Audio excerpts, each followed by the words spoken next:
With bony hands I hold my partner. On soulless feet we cross the floor. The music stops as if to answer. An empty knocking at the door. It seems his skin was sweet as mango when last I held him to my breast. But now we dance this grim fandango and will for years until we rest.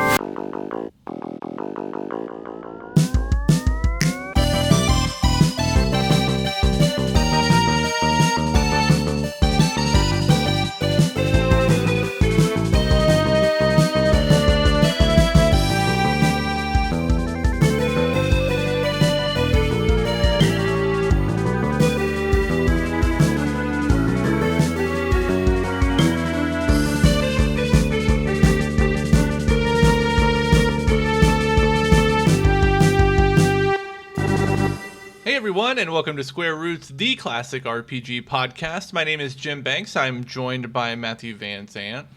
Hello, friends. Hello, listeners. Hello, Jim's friends that he's about to introduce.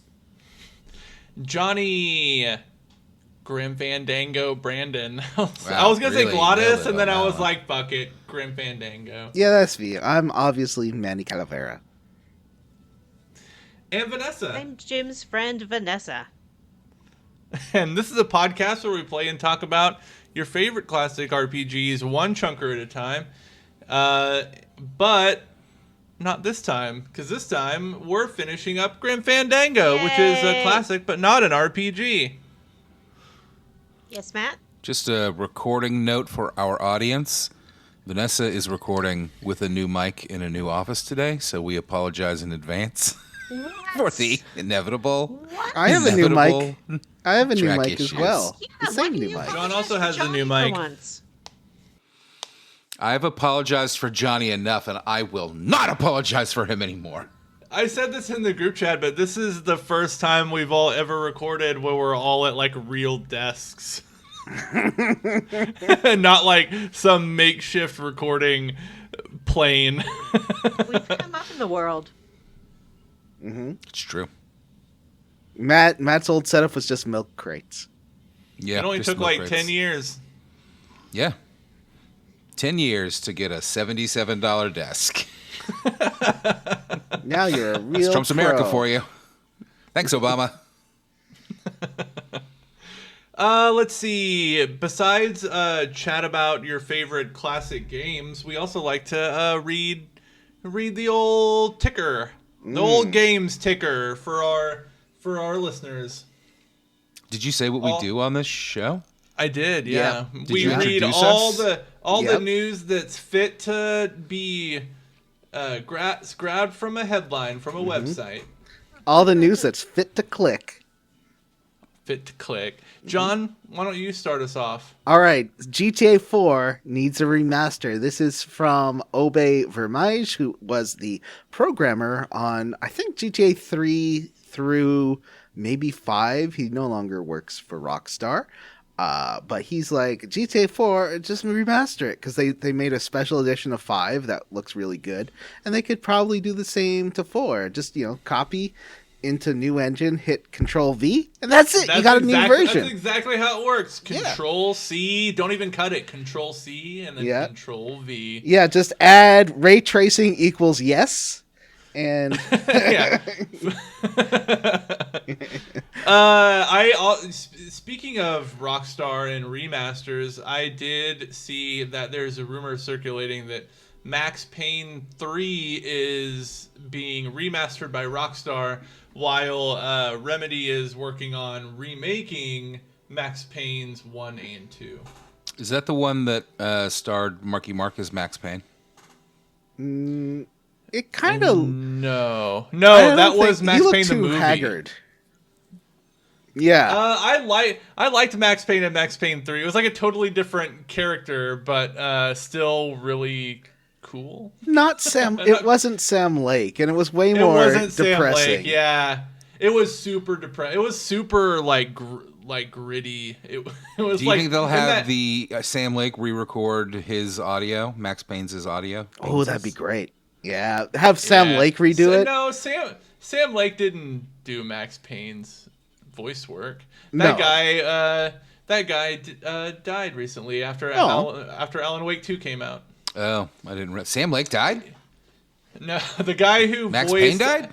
The guy who voiced Max Payne and also voiced Alex Casey in Alan Wake 2, the detective who was played by Sam Lake. That voice actor passed away not long after Alan Wake 2 came out. Oh, I thought Sam Lake did the voice as well.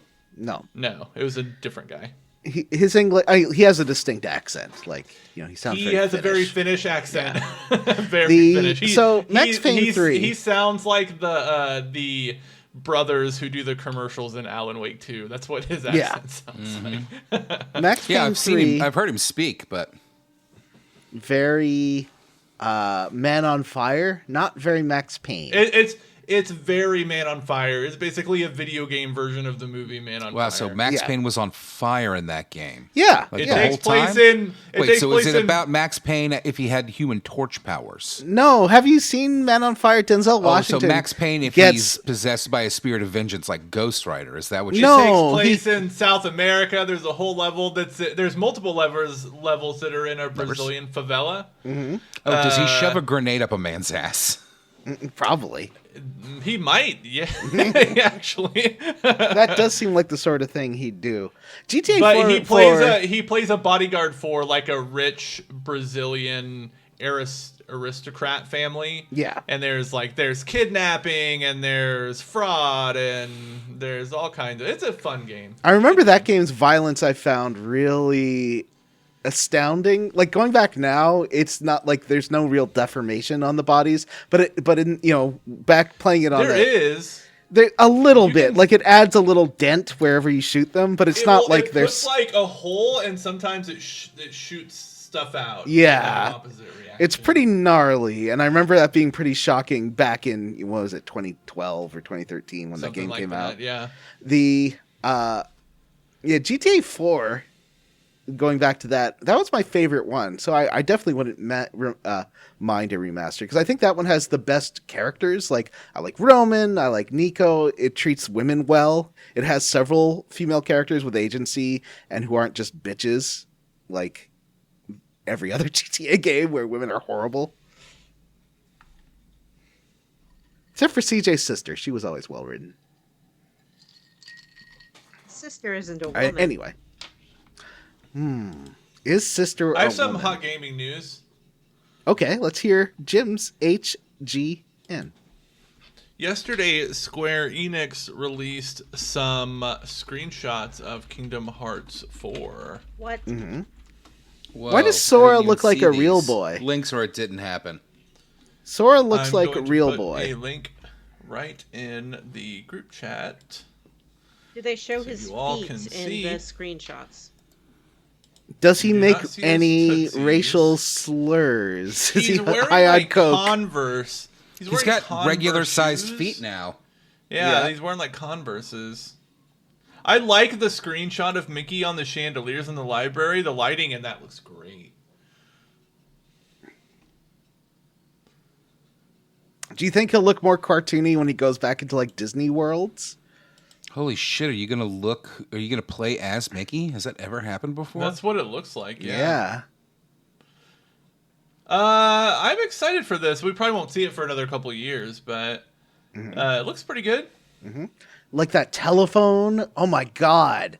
That phone looks so cool. It looks so good. It's obviously ray traced with like global illumination and reflections. There's a screenshot of a girl who's kind of looks like she's dressed like a Quaker.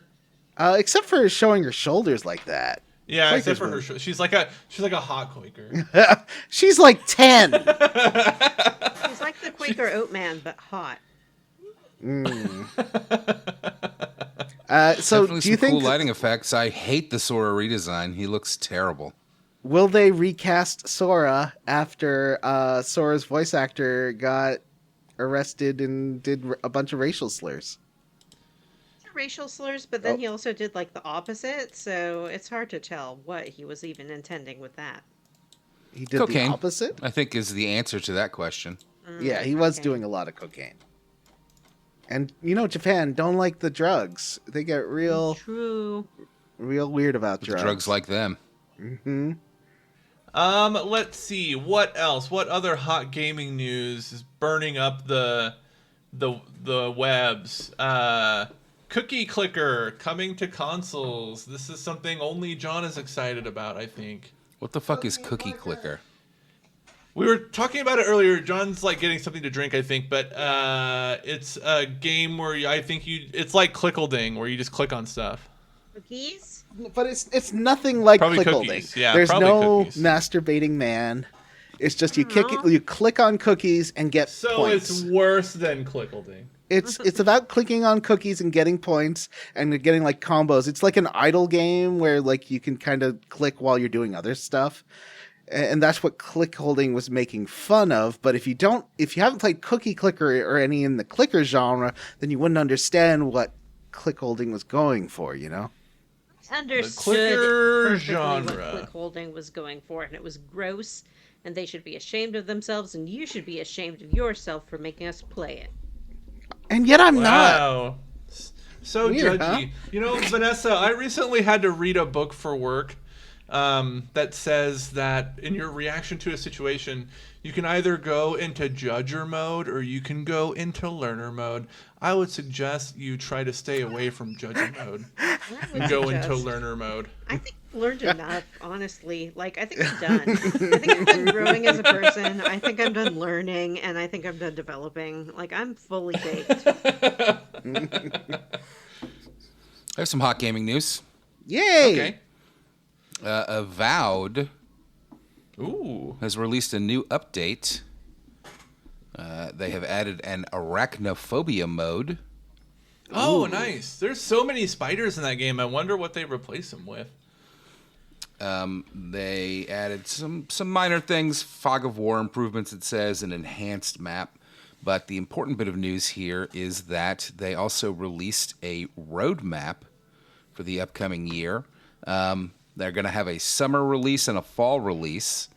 And it says that the summer release, you can expect more quality of life improvements and new abilities to the skill trees and new weapons and armor. And then in the fall, you can expect an update with a New Game Plus mode. Hell yeah. That's exactly what that game needs. It's a New Game Plus. Yeah, New Game Plus and photo mode and new godlike character features. And it says... Ooh, a photo mode.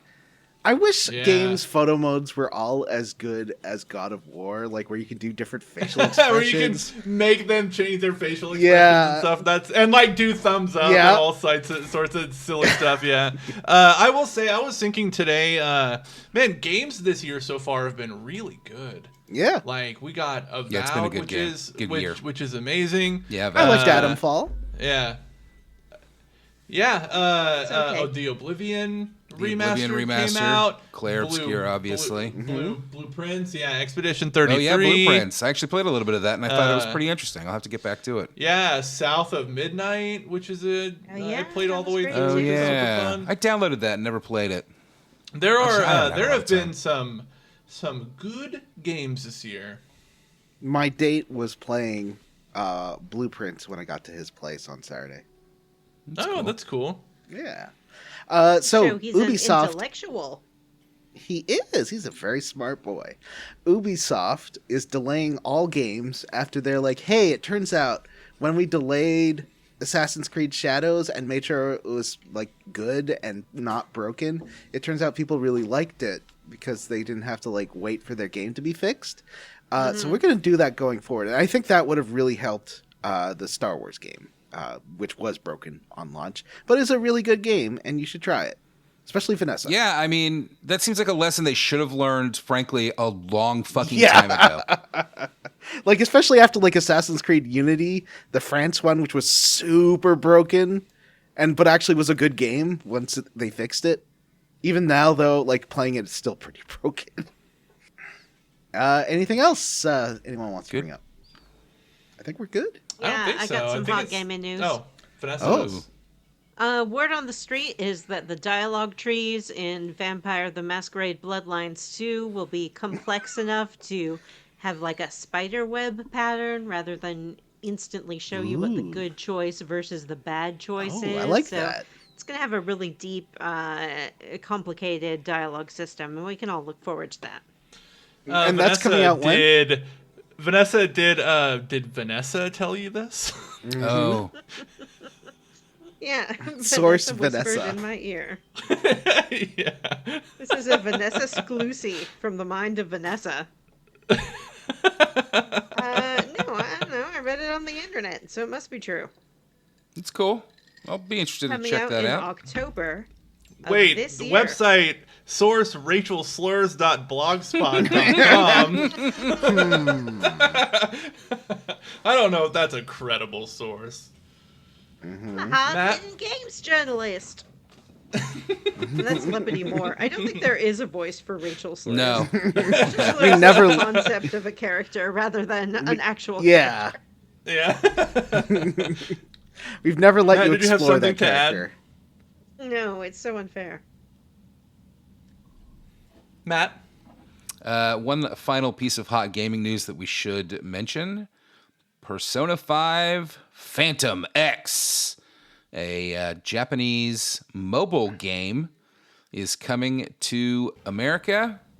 Coming to the West? Are we the West? No, Northeast, West? Yeah, the West. Coming to the West on June 26th on Steam and mobile. It's a free-to-play Persona 5 gacha game. Sounds terrible, frankly, but, somebody out there might want to know. I read a thing today. I don't know if this is true or not, but I did read a thing that said that a remake of Persona 4 is likely. If Yeah, why not? inevitable.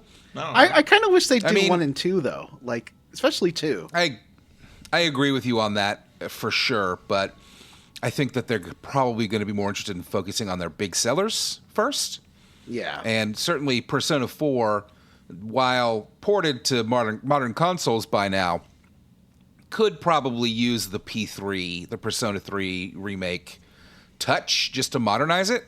And I think that it would probably do fucking gangbusters if they I think it would too. Everyone released that. I loves would that drop game. fucking everything and replay that game. Nothing Yeah. can Add stop a me. little bit of what the fans really want, like a romanceable adachi. Yeah. Wait. Let me smooch that But- cop. No. Vanessa. Yeah, They smooch do that have- cock. Smooch they- that cock. I mean, Golden does have Adachi as a social link. Yeah. Yeah, she knows. She maxed that one out. She did do it. Yeah. He's I can't remember what his tarot character is, but I can't remember if I Like, to him played any day. Golden in my original playthrough. I probably did, right? I think we all played Golden. I think I must have. 'cause Yeah, got I the, definitely what, did. I Vita don't know about version. you. I'm talking and dropping stuff at the same time. I apologize. Played both. It would be nice to get a female playable character option, like they did with Yeah. 3. That would be my But then they dream, didn't. but I don't think they'll do it. They did not include that in the remake. I know, so stupid. Why? Yeah, I don't know. Did that All right. Project Aegis for 3 ever come out? I can't remember. I was waiting for it. What's that?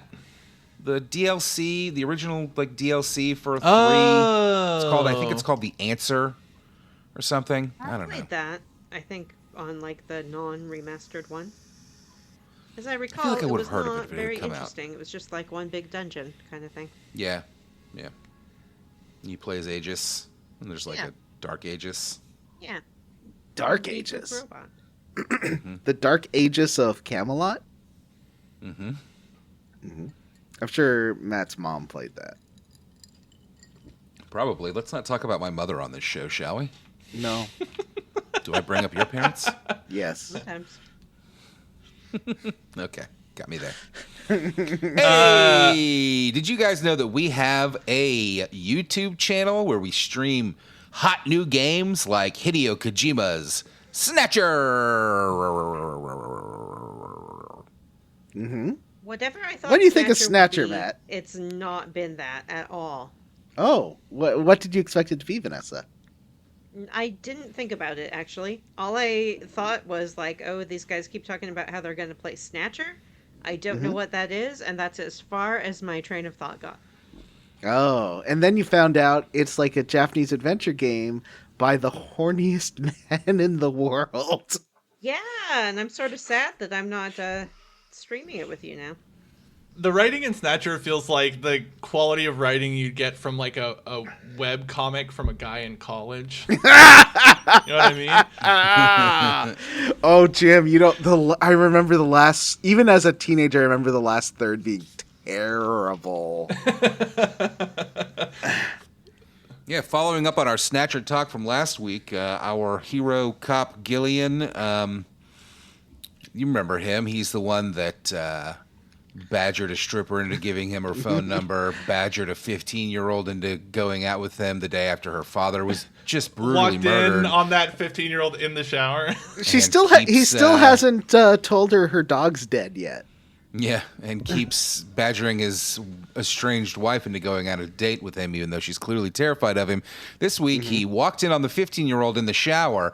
She then put a towel on that must have been made of plastic because... Must have been made of, like, a fruit roll-up. Yeah, because it was... I mean, watch it while it's hot, ladies and gentlemen, because that episode is definitely getting taken down. I've never seen such visible nipples in a video game before. It was really astounding. It was pretty gross. They do say she's 18, but we all know that she's 15, so that's disturbing. Anyway, what do I think of it, Johnny? It's a good time, and I'm glad you're playing it, because I would not enjoy playing it at all.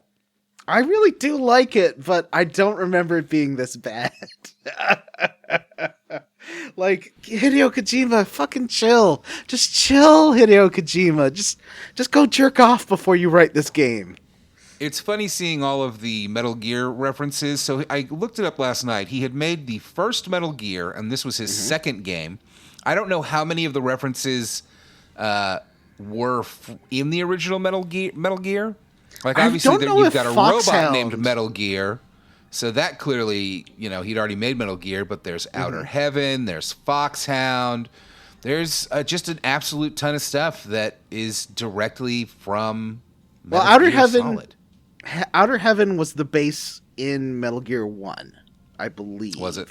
Yeah. And that's in Metal Gear 5, that's your base as well. Yeah. Yes, Outer Heaven is like a thing in Metal Gear 5. Yeah. But it's a problematic game I can see why Konami's not re-releasing it now that I've replayed it. Like, oh, yeah, this would require substantial rewriting. And then everyone who originally liked the game would be mad because nerds don't like it when you rewrite something to avoid problematic content. You can't censor that 15-year-old's nipples or you'll get death threats. That's the world we live in today. Yep.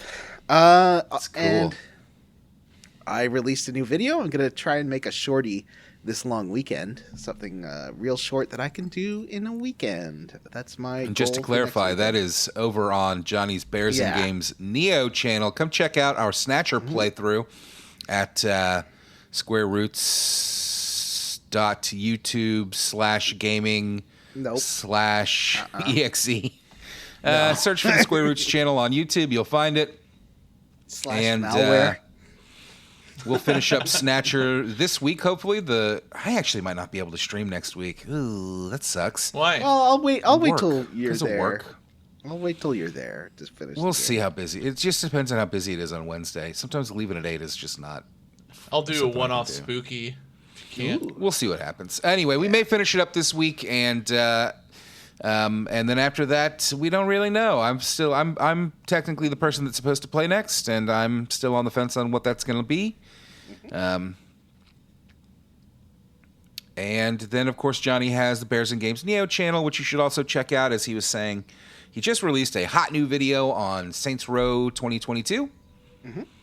Vanessa, why don't you tell us a little bit about that video since you watched it today? I'll tell you about it. Johnny goes into the history of the Saints Row franchise, including the games that inspired it. and a little bit about its development. He talks about how it was initially received by the public. He talks about the plot of the game. He talks about how shiny you can make a avatar in the game. And spoiler, it's very shiny indeed. He talks about the moments in the game that he enjoys. He really goes through the whole game. It was quite fun to watch. And then he talks about what he liked about it. He talks about what didn't work with it. And he talks about whether or not he thought that its initial reception was fair. Well, That's my summation. It's a good summation. I also talk about the Colgate pump, but Vanessa didn't notice that part. I did watch it while I was working, so it was more of a listen, and I might Yeah, have that's how I missed some consume details. most YouTube content. Is like it's in the background while I'm either like working, playing a game, or working. I fell asleep watching it last night and then woke up in the middle of the night to my TV playing the dulcet sounds of Johnny's voice. Oh, was it a different video? It was, yeah. It had been running for a while. Anyway, go check out Bears and Games Neo. It's hot, it's cool, it's fresh, it's new. It's on the algorithm.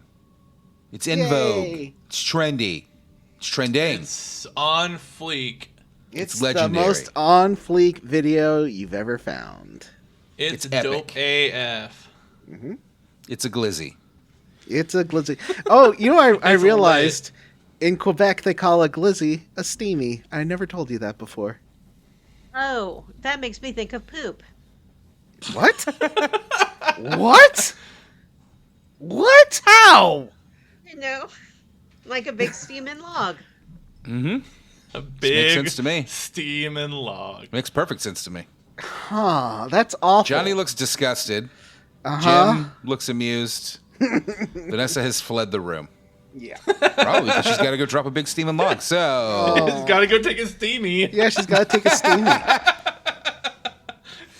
all right, listeners, ladies and gentlemen, friends, lovers, welcome to the Bone Zone. We're all in the bone zone. Bone. Clickety clack. Bone. Zone. Bone. Zone. Bone. Zone. So, hey, welcome to the Bone Zone. That's where we talk about Grim Fandango and our favorite character ever, Grim Fandango.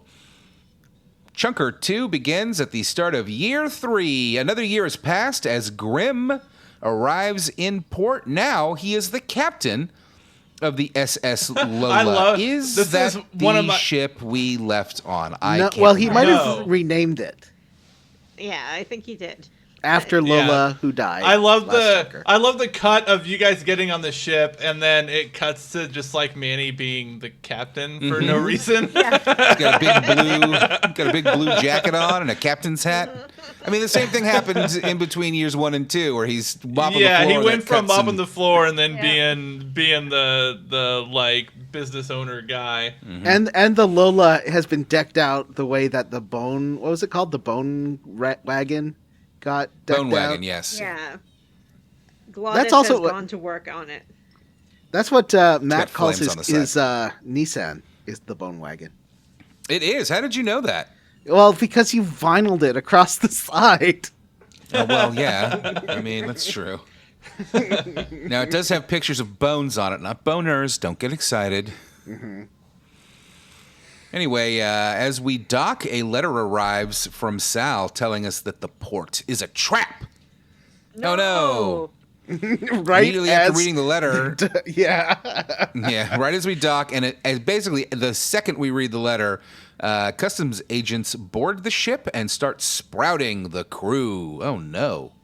No, it's a massacre. Yeah, this part, so Glottis pulls you into a room and you have to kind of figure out how to escape. This what are these called? Anchors. This anchor puzzle. If a guide did not exist for this game, guys, I'd still be trying to figure this out. I'd be sitting how with my anybody Steam gets Deck in my this. hands trying to figure this out. There's so got- many pieces to this. I figured out up to crossing them together and then having it out the window, but I didn't figure out that I should be pulling it in with the the sharp thing that Grim Reapers have, scythe. His scythe, yeah. I played the first chunker, the first 2 years on my PC with my mouse, and for this chunker I played it on my Steam Deck, so I used like the 3D controls. This part, I don't know if it was just like the Steam version of this game was super buggy. Like when I went to interact with the levers in the room, Manny was still like on the right side of the room, and the levers would just materialize on the right hand side, and he'd interact with them that way, even though they were stationed on the left side of the screen. So like it was really hard to understand what I was doing. So I was just like randomly moving levers and anchors until I got them like tied together. It was really frustrating. The customs agents do attempt to shoot Grim, but Glottis shows up and saves him by pushing him into the control room of the ship and then locking the door. And as we just said, Grim wraps the port anchor around the starboard anchor and then uses them to saw the ship in half. It's a dotted line, Manny. On the ship, so yeah. And then he slams on the gas, and away we go. But sometime later, the ship. What made that puzzle tricky is that you don't know what Manny is trying to accomplish. Yes. I also love the surprise of realizing what he's trying to accomplish when he rips the ship in half. Sometime later, the ship does finally sink because half of it's gone, and this leaves Grim and Glottis stranded on the bottom of the ocean. They only have a single light on the sunken ship to see by, and if you step outside the light, giant, scary monsters are going to eat ya. I did like, if you look at them, what they look like. They just me too. They were cute. I really liked Glottis's response to being at the bottom of the ocean, where he's sort of like talking in drowny voice. He's like, yeah. and But then you just talk like, him out of no, it. You survived without a heart. You're fine. Yeah. He's like, it's fine if your lungs don't work. You survive without a heart for a while. Yeah. But as luck would have it, a skeleton walks by with a lantern on his head. I love this skeleton so much. This poor guy. This whole thing goes on and on. You can ask him to let you join him, and then he leads you in a circle, a 5-minute circle around the ship, back to where you started. Are we going to let the monsters in? No! We're going to let it shine! I love Grim that. spots a shining light in the distance, and the skeleton man, lantern man is what I'm calling him because I don't remember his name. Chapito. Lantern man. Chapito. Lantern man He's tells an us the angler. legend He's of a like an shining anglerfish. undersea pearl. Well, no, he's not. He's a skeleton, and he's got like a lantern hanging over his head. He does kind of look like an anglerfish. It is in the style of an anglerfish. Yes. And he has barnacles for eyebrows. Yeah. Grim spots a light shining in the distance. You don't treat Chapito very well.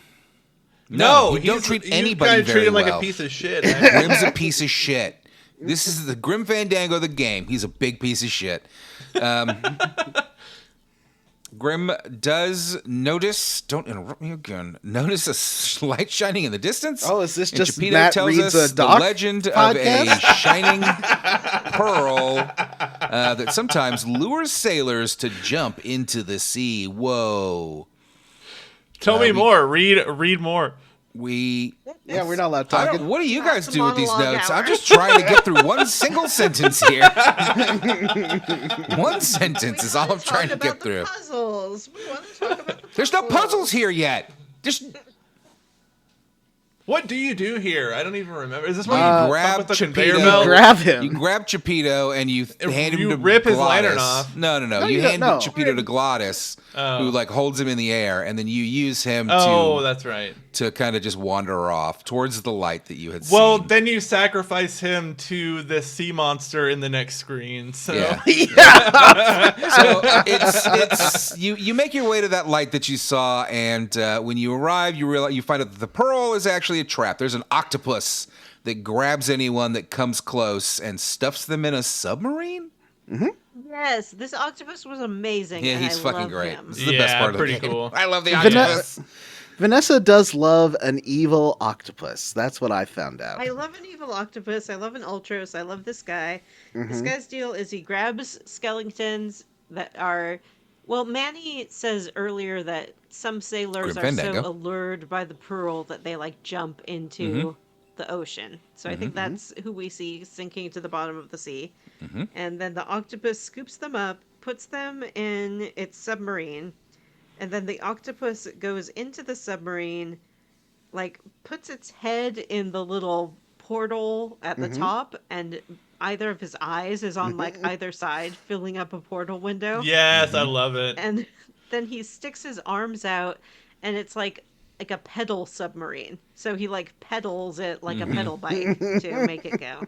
So Yeah, was he it looks hired? like- Oh, sorry, John. Go ahead. Was he hired by Domino? Is that what we're supposed to I infer? mean, he seems to be assume so. working for Domino. Is he hired? Is he a pet? Is he some sort of slave? We don't know. Oh, he does call him his pet. You're right. He does mention that. Oh, does he? Yeah, when you injure So- the octopus.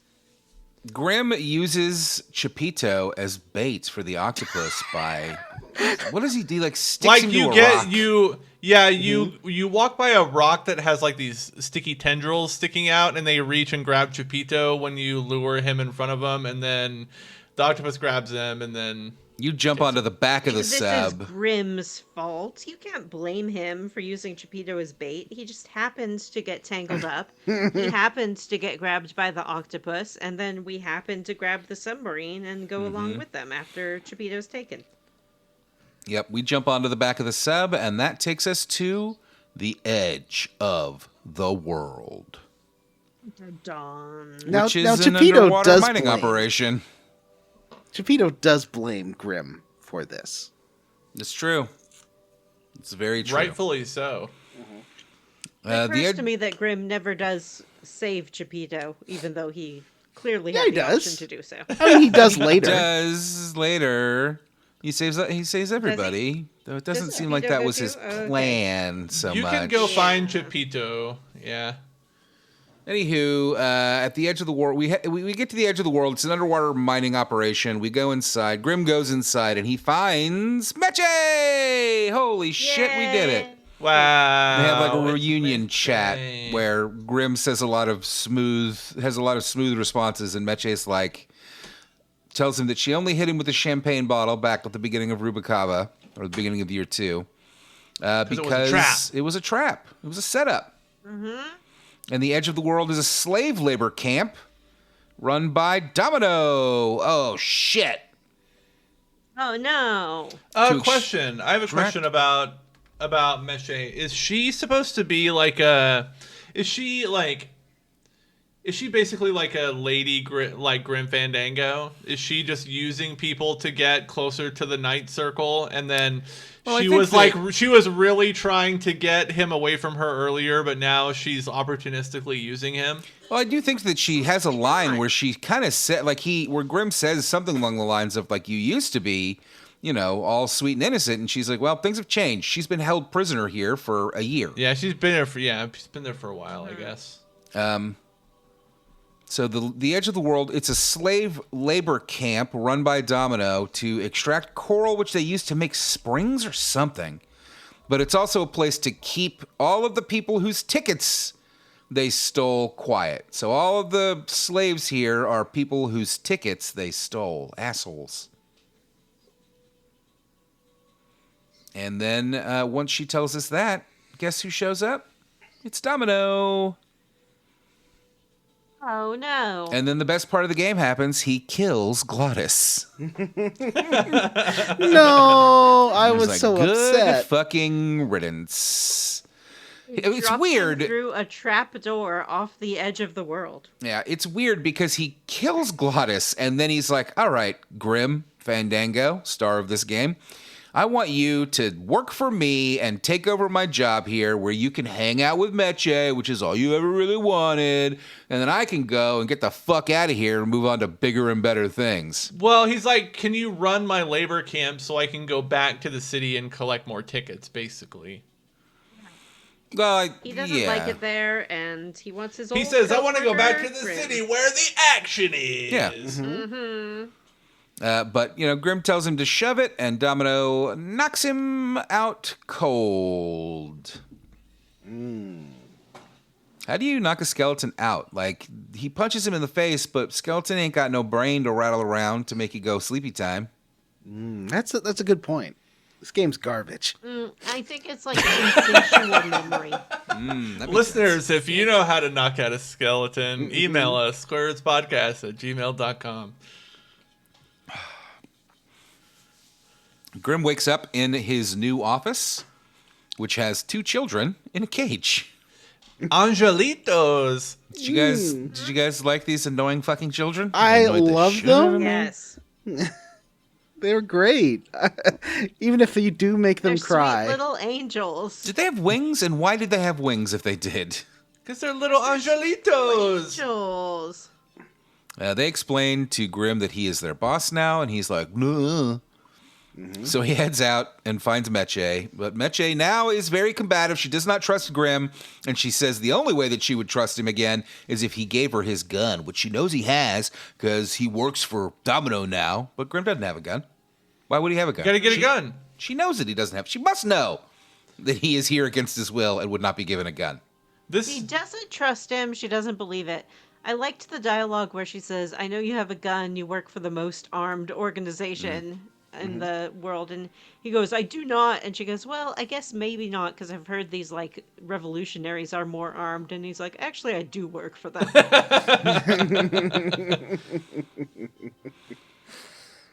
So Grim heads out into the mines. He runs into Old Lanternhead, Geppetto, and he trades some of Meche's dirty stockings. Please don't ask. I don't want to talk about it. I have a I do want question. to talk about this, because this was one of my favorite parts. Yes, go I'll ahead, make a Johnny. drink. Well, my question is, did you make the children cry, Vanessa? Yes, I did. Did you? I showed them the Sawzall or whatever it is you get, and said that it because they were told by Hector. No, Hector Domino. Whatever, Domino. They were told by Domino that you have a bone saw that you use on children, and you bring out if you show them the drill, you're like, "Here's my bone saw," and they start screaming. Oh my gosh, that's awful. No, I just made them cry by talking about how I was going to take Meche out of there. And they were like, Meche's the only one who takes care of us. You can't take Meche. We'll have no one left. And then they started crying about that. I like when they throw a little hammer at you. Yeah, you got to get them to throw their little hammer at you. And then you get to go see Meche, and she has an ashtray by her desk. And if you use the ashtray when she's sitting at it, you move it, yeah. and then she burns her stockings, trying to flick some ashes in there. And we get a great shot of Meche taking her stocking off of her bone leg, and Manny like tugging at his collar, being like, "Oh." Well, yeah, he doesn't. Yeah. But you get a nice. This is one of those puzzles that I think is the most frustrating in this game, is when you have to time it around another character animation. These ones are difficult because it's really hard to judge depth and timing in this game. And so when this one, you have to move the ashtray right as Meche is ashing her cigarette so that she drops the ashes on her stocking and then takes it off. And so it's not the easiest thing to time, especially if you're playing on a Steam Deck. Yeah. Were the controls screwed up the whole time, or is it just that the anchor puzzle where the controls are screwed up? It was the anchor puzzle was by far really the only buggy part of the game that I Oh, played. okay. Jim, Yeah. I also The have been rest of it was playing fine. on my Steam Deck the game Judgment. It works so it looks amazing on Steam Deck and plays super Ooh, well. that's the Yakuza Yeah, one, right? it's the Yakuza spin-off, Yeah. lawyer game. Is that good? Yeah, I'm really enjoying it. What genre is it? It's still a brawler, but it's like a brawler adventure game. It's a bit more adventure gamey. Oh, that sounds great. Yeah. I've been circling that game for a minute. Yeah, you should try it. All right, back to Matt. So we trade Chipito the dirty stockings for a gun. We also get a jackhammer off of him. And then you can't be up here right now, okay? You're going to have to go. Sorry, cat time. Chipito and Little Chipper. I like best that friends you find forever. Chipito doing forced labor in a labor camp, and Yeah. you still don't help him. Yeah. Yeah. Well, you Grim's give a him real some asshole. Helped him by stockings. trading his drill for a little hammer. Yeah, give Yeah, I him like J- that he's JO already material. he's already the like Morgan Freeman of the Shawshank prison. We do a little bit. Grim rather does a little bit of wandering around and does find an anchor chain hanging down off the edge of the world. And he climbs down it and finds the ship is still hanging from the anchor chain. And guess who is on the ship trying to fix it up? It's old Glottis. It's old Glottis. Are you happy, Johnny? Yes, I was very happy to see that he was just fine. He was doing just fine. He was having fun. Yeah. He was fixing up a ship just Yeah, for he doesn't funsies. seem Yeah. bothered at all. He's Ooh. happy he found a ship to fix up. He's Yeah. excited about getting it working. Grim asks Did him you- like, why are you doing that? It's not going to go anywhere. And he's just like, oh no, it's fun. I did like the insinuation that Chipito enjoys cross gender play, because he's like, oh, you like these too, huh? Oh yeah, when you trade him the stockings, Yeah. he's like, "Yeah, I enjoy these as well." Mm-hmm. So we do listen. We don't need to go through every piece of this little puzzle, but we do a bit of finagling yeah. with a crane, which does allow us to pull the ship and Glottis out onto the beach. Why is there a beach here? The whole thing's underwater. None of this. No, makes you any see- sense to you me. see- Well, the island. you climb up the conveyor from the bottom of the ocean. You Oh, climb okay. up the conveyor tube to the crane. You get the external view of the island sometimes, and it's like a little island. Yeah, that well, they you built can this you can thing. spin it around this like horseshoe shape. Yeah, I guess Yeah. you're right because there's like a coral reef that we have to plow through later. Anyway, Yeah. So Grim heads back to Meche, and he gives her the gun, unloaded, of course, because you don't have any bullets. But she turns it on him. She knows it's empty, but she has a single bullet tucked into her hat or something. A lady always does. She barges into Domino's office and demands that he let her go, but he just fucking walks up and takes the gun from her. Why didn't she shoot him? Stupid. Because she's too good. He calls her out. Yeah, He's he like, does, You yeah. aren't gonna shoot me. You're too good.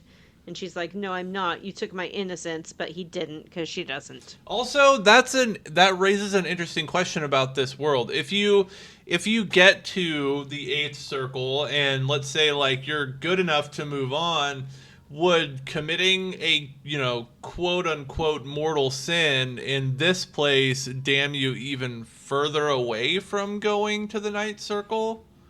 Well, I don't know. Does Well, you it see increase the like some- karmic debt that you have? Yeah, you see some results of bad behavior. There is a snake. we don't know. that eats you. But we don't know. Well, eats somebody. We'll talk about that later. But we don't know if that was because of what he did in the underworld or just in his life. Anyway, Yeah, but also Manny sort of talks about how he's working off a debt, and other people seem to be doing You that as know- well. So I think that you can earn karma, so you could lose it. But like, if Manny was, because Manny's been really shitty, I guess that doesn't affect the debt that he has to get to his eternal rest. Well, he saves everyone that was imprisoned. Wow, later. spoilers, he gets guys. I mean, they end up saved. I don't know that he saves them. He saves them on deliberately. purpose. So hard on I guess Manny. so, He's yeah. such a good guy. He's I- done everything he wants. He does for love. You know. Not No, he convinced that doesn't. That's the case. I think he's acting out of guilt. He Also, only am I does wrong, or is he there only like does a anything to? Sorry, go ahead. Am I wrong, or is there like a kind of a hanging plot thread at the end of this game? Doesn't Manny not know why he's stuck in the underworld, and like No. doesn't Correct. remember his Yep. life, and doesn't that never come back up? It did seem a Stay little. tuned for the sequel. Yeah. Oh yeah, that's a great point. Grim Fandango Fandango. sequel, 2026. Yeah, Grim Fandango Dose. Ah, Too grim, too good call. dango.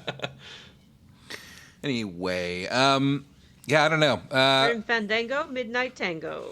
So Domino locks Meche up in a vault, and then just lets Grim go free, who does have a jackhammer and does use it to free Meche.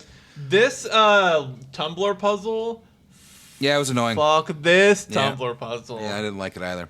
Well, Hated because it. you first you do it and you're like, okay, I lined the tumblers up. It was a pain in the ass, but I figured out how to do it. I lined them up, and then it still doesn't work. And like, how are you supposed to know that you're supposed to stick your scythe in there? Yeah. Just try everything, I guess, is the way these games work. Just throw everything at the wall. Yeah, Yep, was a big pain in the balls. that's how you stretch out that playtime. And there's a bit of a puzzle here with like a fake room that you can only access when the vault's closed, and then Manny tries to flood the room and it doesn't work, but then you find a fucking sewer grate, whatever. The giant battle axe you have to drag around to drop Yeah. on the tile where the stuff drains. Oh my gosh. I was really hoping we'd get to use that to kill Domino, but it didn't happen. But regardless, Grim does break Meche out, and they do head out to the beach. They find that Glottis has fixed the ship up, and he's also attached some big rock crushers to the front of the ship to allow them to break through the coral reef. But, and here's the thing that kind of got me, is it does not look to me like they brought anyone with them at this point. Am I incorrect? You are incorrect. Is Chapito there? I agree. Are any of the slaves Tito's there? not there. It's They're supposed only to all be after. there.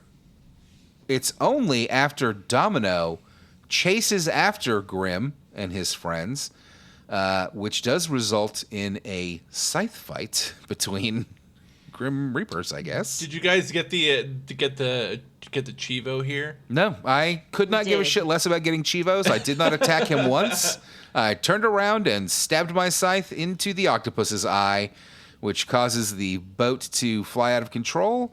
And Domino causes the boat to fly out of control and into Manny's new ship. Oh no, I said it. Shit. Grim's new ship. The illusion is broken. The bit's over. Ah. And Domino gets caught on those rock crushers and killed. What did you guys think of the Domino fight? It's like the only fight in the game.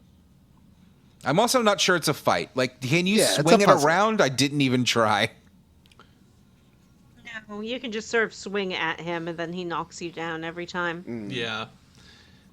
They should have gone full Harvester here and let you do some actual combat against Backflips and That would have been moves and terrible. shit like an harvester. I think the that game- would have been terrible. Would have fit right in with this game. And now after this, we skip to year 4. Another year has passed, and Grim, along with Glottis, Meche, and all the refugees from the edge of the world, finally arrive at the terminus for the number 9 train and at the gates to the 9th underworld. So this is just going to roll back here a little bit. Did Grim and Meche gather up all the refugees and escape and then kill Domino? Or did they kill Domino and then decide, well, we might as well go get everybody else? The latter. Yeah, I think so too. Yeah. I I assume think it's it's the the former, latter. but You know. What? No, Why do you assume that? you get here, defeat Domino or Hector or whoever. You already defeated Domino. This is Hector. No. Hector. Hector is the big boss that you kill at the end of the game. Yeah, Domino's the guy you just killed on the submarine. Yes, Domino's the guy you killed in the submarine. Yeah. Yeah. And so you come here for the final climactic battle, and then once you have control of the tickets, after Hector is dead, then you go pay your penance, and then you get on the train. He's jumping. Yeah, to the he's very just end skipped of the to the game. What are you very end of the doing, game Jim? for. I'm just saying, reason, apparently. we've We weren't already discussing talked that in about any- it. We've already discussed it. We weren't discussing anything about the end of the game. We were talking about whether or not they circled back around to get the refugees after they killed Domino, or if they had attempted to get everybody out originally. No, you said after you definitely defeat the- Hector. No, you We said defeat after you Hector, defeat Hector, spoilers. bud, You because you defeat keep Hector, mixing up spoiler. Hector and Domino. That's the problem. You're right. They're two different people. They don't look They even remotely the definitely same. Their have names them don't before sound they remotely go the get same. Hector. Two totally different skeletons that are wearing different outfits. One's a giant fat skeleton, and one's like a suit wearing, like mustache twirling skeleton. They're not even remotely similar. All right. Anyway, so we made it to the end of the world. Are you guys excited? This is the end of the game. You made it to the. Oh my gosh, I'm so excited. You made it to the gates of the Ninth Underworld, and obviously we're just going to walk right through, and the end. Game couldn't possibly make that's me not play far anymore. from what happens. Well, we haven't resolved Well, it all the happens loose for- plot threads. It's pretty Yeah. far from what happens, actually, which is that we get there and the gatekeeper tells Grim and the gang that he won't let them pass without their tickets, and then we see a train coming to the gates, and on the Come train on, we ride the see train. Nick. You want to ride it? Nicolas Yeah. Cage? Yep, Nicolas Cage, the lawyer from Nicolas Rubicava Cage. that murdered Lola, that we only punched. That's still this. Okay, I gotta get this out there. This is a huge sticking point for me. Nick, the lawyer, murdered Lola, who was at least like a passing acquaintance, if not a friend of Grim Fandango. Grim promises. He named her Boat. Grim promises to get Nick back for this, and then all he does is punch him once. And he's like, I don't have time to give you what you deserve. I mean, you should make the time, my friend. You should do anything. On that boat, he will do anything to find Meche, and everything else is a side issue. I get that, Listen, but it really made Tim me Schafer dislike had a limited Manny. budget for this game. This was a totally new thing. They were using a whole new programming language for this game they hadn't used before.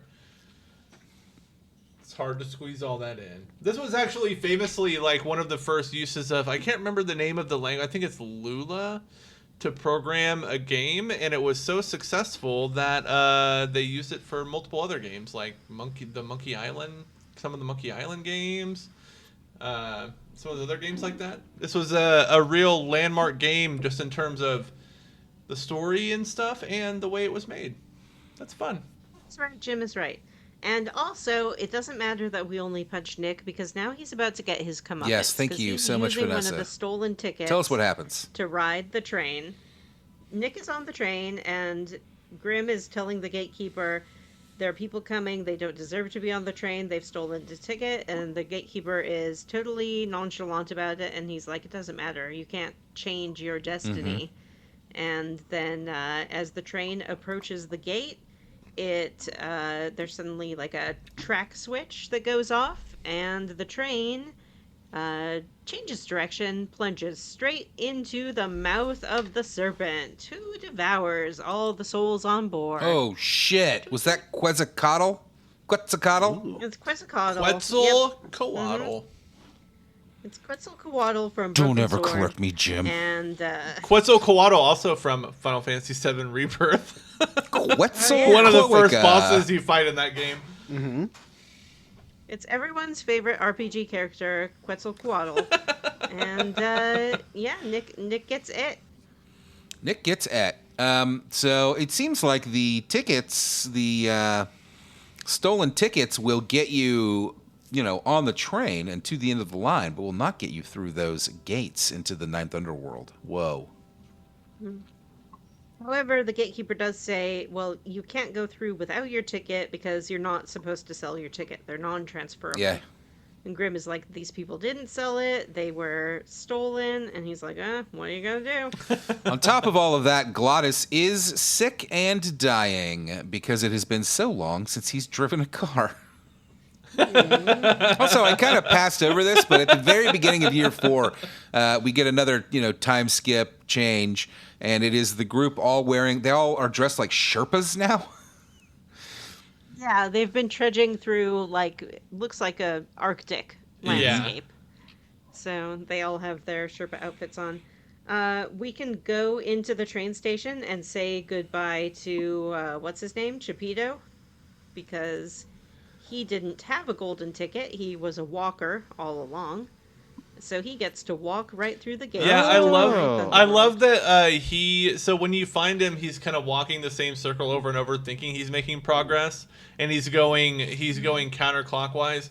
When you find him in the station, he's walking clockwise around the fountain, like inside the fountain. And when you ask him why, he's like, I'm just trying to balance out what I've been doing for the last 50 years before I go on. I missed all of that because Glottis falls off of the platform. We head down and he faints. He gets the vapors. The vapes. We head down and we find him in a train repair yard type thing, and he's too sick and can't move. But if you go and create some fucking rocket fuel somehow, you can. Let's not gloss over his little friends who we meet. Oh God, yeah.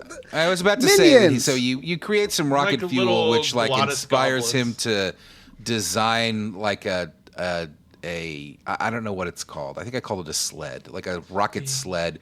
And he writes a bunch of blueprints on the wall, weirdly. Yeah. And down here in the train yard are a bunch of mini Glottises. Yeah. They're the same kind of demon that Glottis is, but they're really impressed with Glottis because they've never seen one of their kind who is so big or so beefy, and they're smitten. There's a couple other characters in the game who allude to the fact that Glottis is a really important, not important, but very prominent in the echelon of demons. Demon. He is, he's a big figure in Demon Land. Well, it makes sense because he worked at the Reaper Incorporated. Yeah, that is is the true. most Yeah, makes important sense. place in this underworld, except for maybe the gate at the end. I think they but call him certainly- a major demon or something like that. He's an elemental, right? I don't think he's a demon. Well, he refers to himself as a land spirit. Yeah. I think is what he calls himself. But and they call him a demon a We lot. also get to They do call him they? a demon a lot. Yeah. Okay. we also get to open up a very special care package that we find. We find a stack of crates and open one of them, and it's our little guy from the beginning who we shipped to the end of the world. He's finally arrived 4 years later. Mm-hmm. And we get to break him out of that crate, and he still has the commemorative mug that we gave him. Mm-hmm. And he is not happy that we packed him up in a crate for 4 years. That does seem pretty bad. And I guess that answers our question about whether or not it was better to walk or to be shipped in a crate. I think seeing as the crate didn't get there any sooner than walking would have, I think walking But is the superior he didn't choice. have any of the danger. I guess that's true. He just got to show up. But he was totally immobile with nothing to do for 4 years. No, I mean, it would drive you insane. That'll make But you crazy. Yeah. you're already dead. Who cares? So anyway, the little minions create the rocket sled that Glottis drew the blueprints for. Now that you know how to make rocket fuel, I guess. And Grim, Glottis, and Meche take the rocket sled back along the train tracks all the way back to Rubikava. Holy shit, it took me so long to get out of this place, and now I'm back.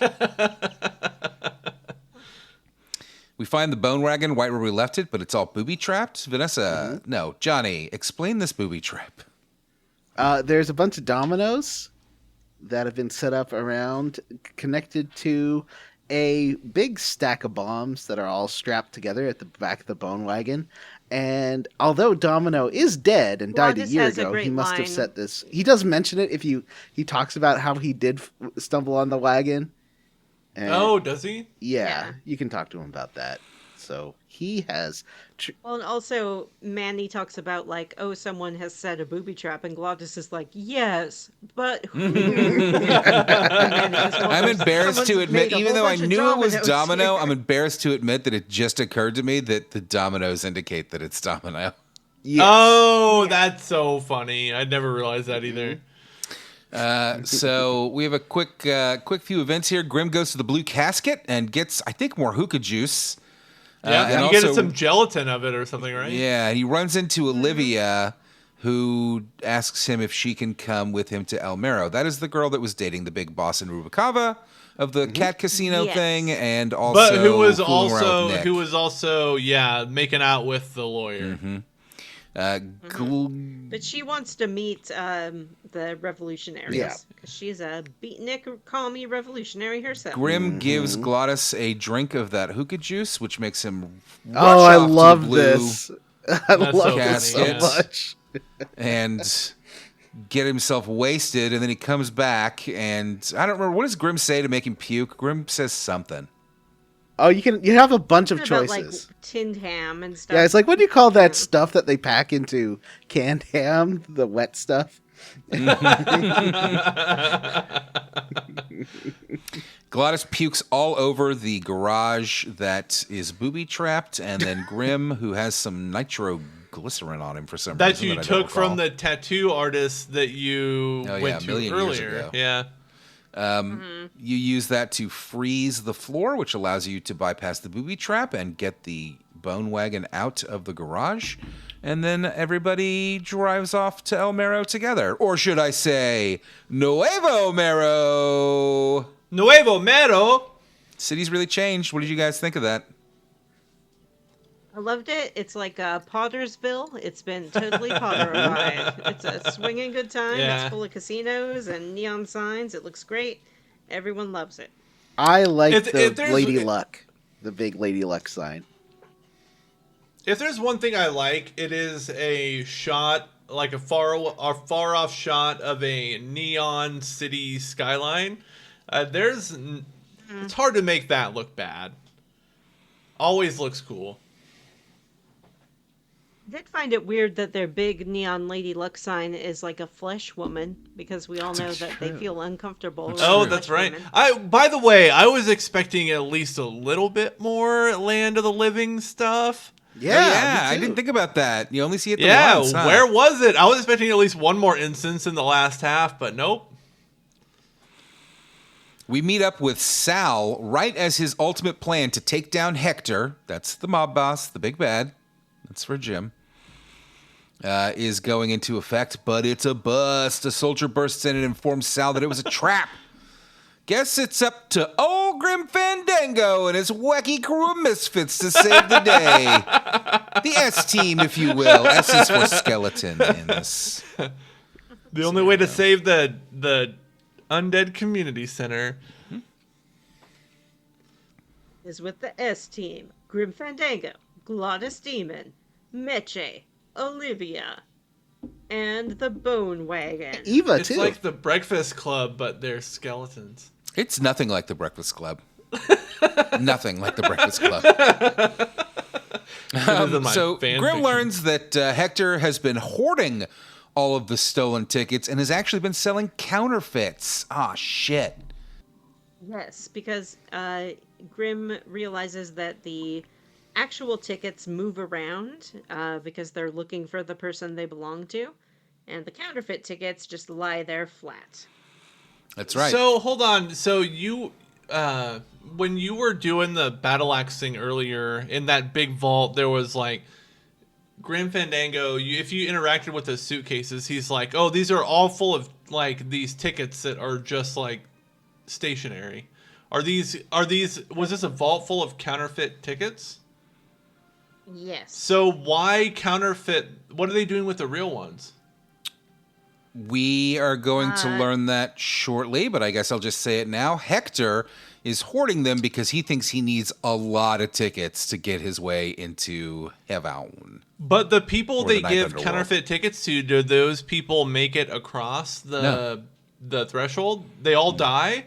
Yeah. They've all died? Yeah. That's so Because sad. they're selling They've the all counter. been eaten by the Yeah, serpent. they're selling the counterfeit tickets to people that don't deserve the tickets, so they don't get entry into the Ninth Underworld, and instead are all just getting eaten at the end of the line. So sad. Yeah, pretty fucked up. Yeah. Though on the other hand, it seems like maybe they deserve it.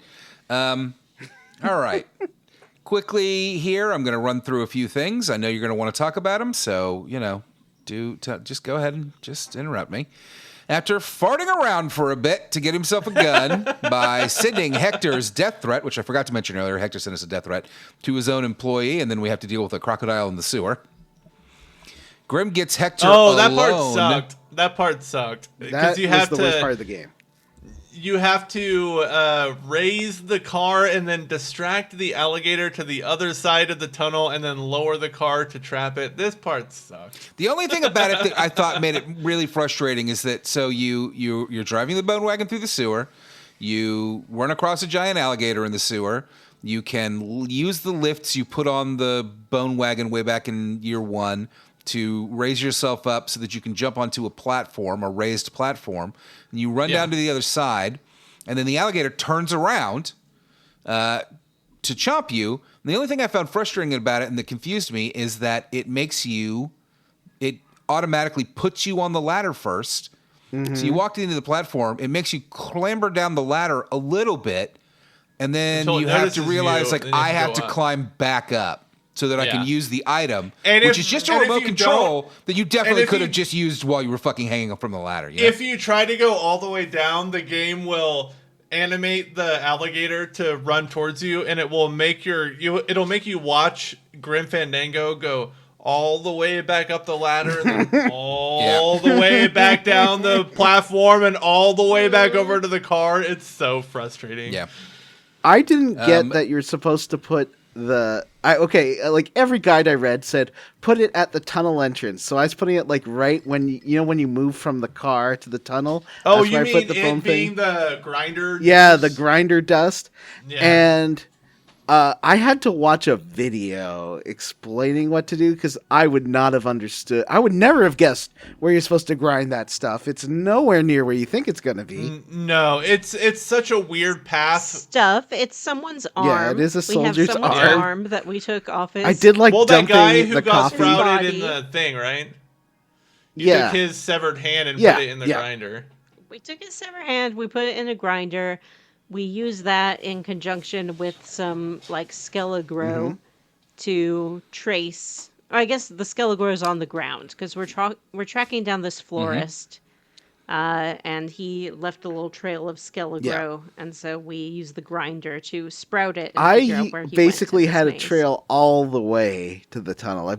I sprouted so much Skelegro. I didn't know that you could just go to this one spot that triggers what to do next, and it's not explained well in any of the stupid freaking walkthroughs, that especially the one that I was using on like grimfandango.net. Just it's like, you should have figured this out yourself, you're ruining this game. Like, I would never have figured this out. I'm an idiot.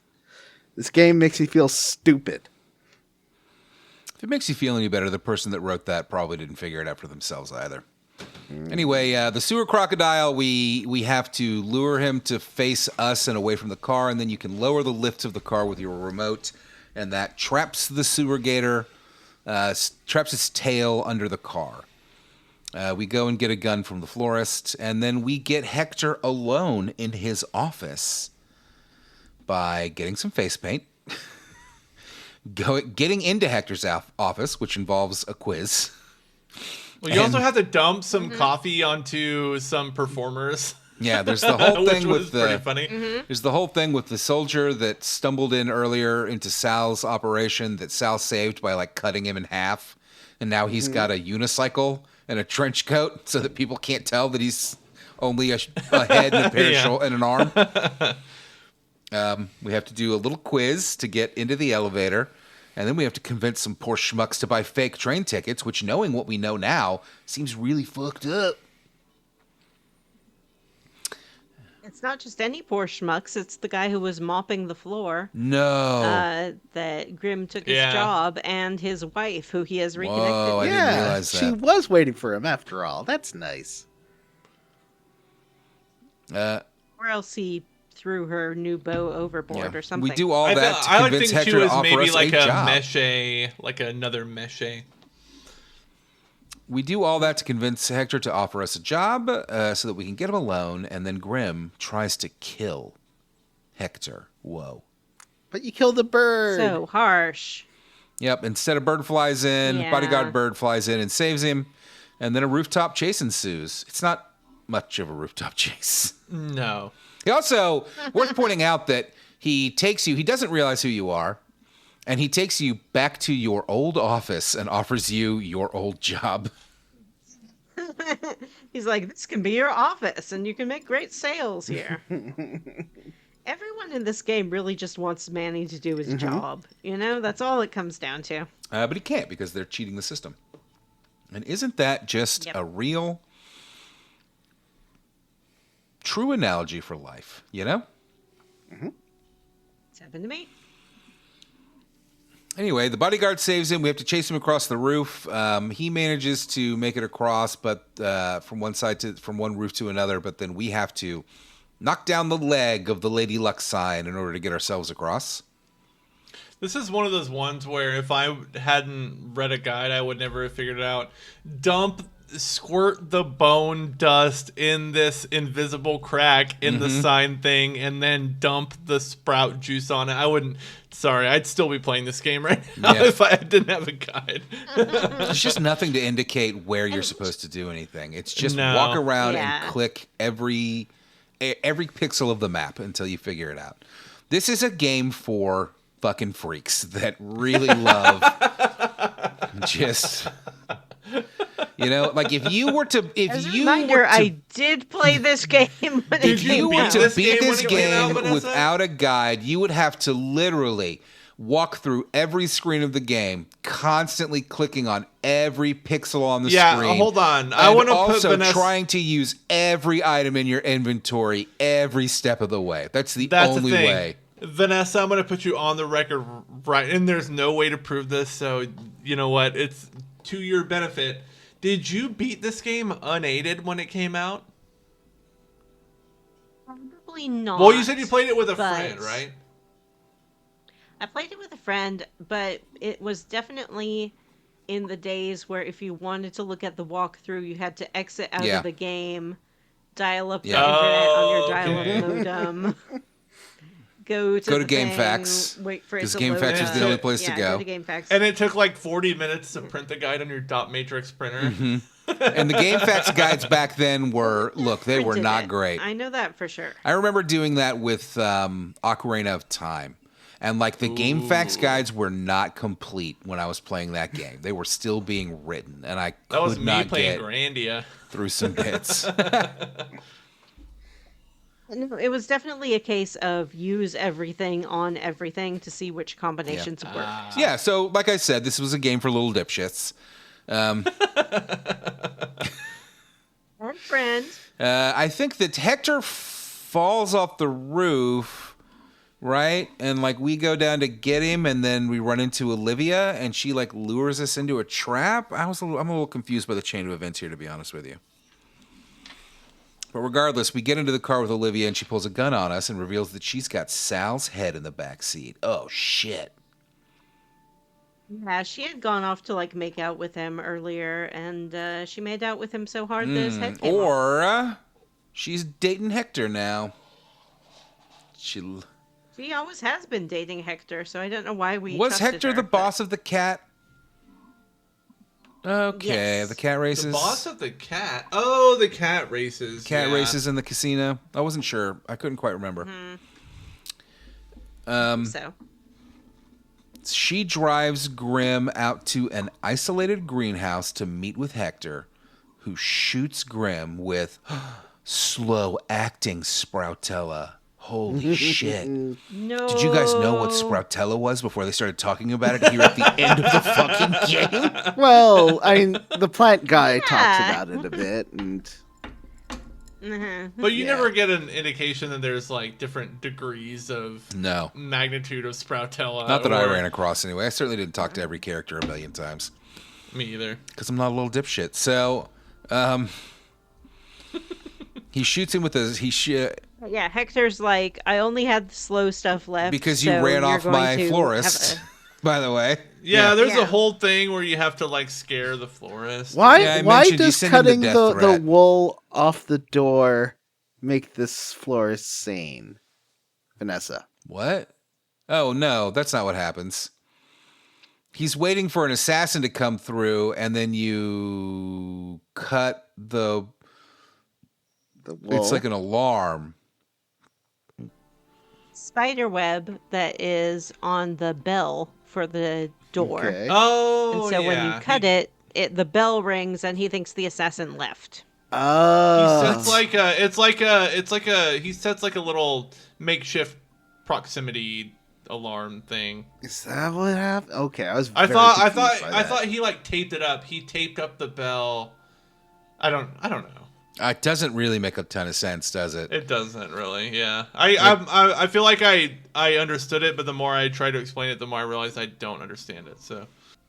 All right, quick aside here. Vanessa, I see that you have a chopstick in your hair. Is that in case you get hungry later? It's not a chopstick. It is a paintbrush. No. And it is to keep my hair up off of I my just neck. assumed it was like emergency utensils. It's emergency art supply. See, that's sure. Grim flees the greenhouse and uses some more of that nitroglycerin to save himself from the slow-acting Sproutella.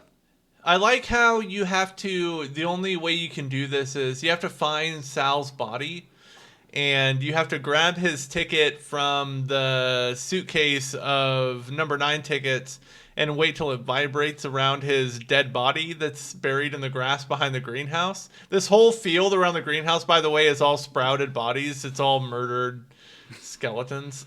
Yeah, So- I might be a little mixed up on the chain of events. He saves himself with the nitroglycerin. He goes back to Sal, Yes. who points Sal out that shoots him, and then he's alive outside because he uses the nitroglycerin on no, himself. Hector shoots him. Hector shoots him, yeah. I was very sad that Olivia turned out to be evil. Why? I don't know. I liked her. Because you loved her beat poetry. Yeah, exactly. I'm glad we agree. She's a real poser, real bootlicker. Yeah, she is a real fucking poser bootlicker. Vanessa is now putting a spoon through her hair instead of a paintbrush. Oh, man. Yeah, she's one of those types who she's like a Grimes, basically. She's basically Grimes. She is an artsy alternative Wow. who just wants to marry like the world's She makes biggest- sure that the She's more paparazzi worried sees her about walking around town reading fucking the Communist Manifesto or whatever. She's more worried. She wants to be in proximity to power without actually having any principles. While still appearing to be something else. Anyway, While still fashioning herself as an alt person.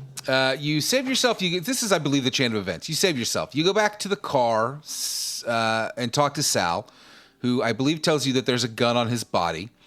Olivia's futzing around with the suitcase full of real tickets, train tickets, and doesn't notice you. You have Sal's ticket, and you take it to the field outside the greenhouse where you find Sal's body and get the gun. You take the gun back. You threaten Olivia. She runs off. You get the suitcase full of tickets. No,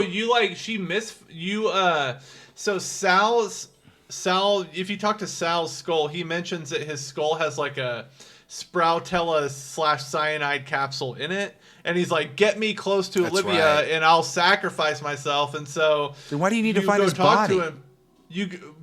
How do you find his body, or where Why do you find it? need to find his body? His body has the key. Yeah, to he the has the trunk, key to which the you need trunk and the later. guns in the trunk, right? Okay. Yeah. Yeah, but first you need to take care of Olivia by getting her to pick Yeah, up his there's a head. Then he Dune bites reference the here, capsule. guys. Why is there Yeah. a fucking Dune reference here? Where's the Dune reference?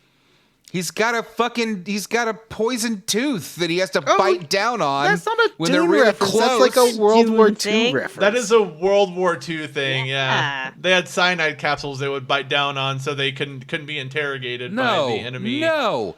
Yes, I know that you're right. That I know yes. about the cyanide capsules, but that's not what he has. He has a poison tooth that he bites down on and then spits the poison out in a cloud like the Doctor does like the Doctor gives the Atreides, Duke Leto yeah. in Dune. It's a fucking Dune reference. If it was just a poison tooth that he could bite down on to kill himself, then I would say, yeah, it's a cyanide capsule reference. But it's not. It's a poison cloud that he uses to kill himself and her. I think for the first time, Matt has convinced me that it might be some sci-fi bullshit. It might be a little bit of that. He does, before he bites his tooth, say, like, spice is life and life is spice. So there's that, too. So random Dune he reference. bites his tooth, and then Olivia, like, starts to sprout from her eye sockets. It's Oh, quite yeah, graphic. that's right. I forgot about that. And she runs off. Yeah, shocking. So now you have the suitcase full of tickets and you have the gun. I don't know. I was reading a guide, so I didn't attempt to go back up to the greenhouse to shoot Hector. I just walked over. There's a water tank. And he wouldn't go in. He was like, I'm not going in there till he runs out of bullets. Okay. Yeah, he okay. won't go in. But you can walk over to the greenhouse's water tank and shoot it. So with you a walk bunch... up to there's like a pump house, like a well house outside of the greenhouse that you just shoot with your Sproutella gun. And it channels all the Sproutella gas into the greenhouse to feed the plants, and Hector explodes. Mm-hmm.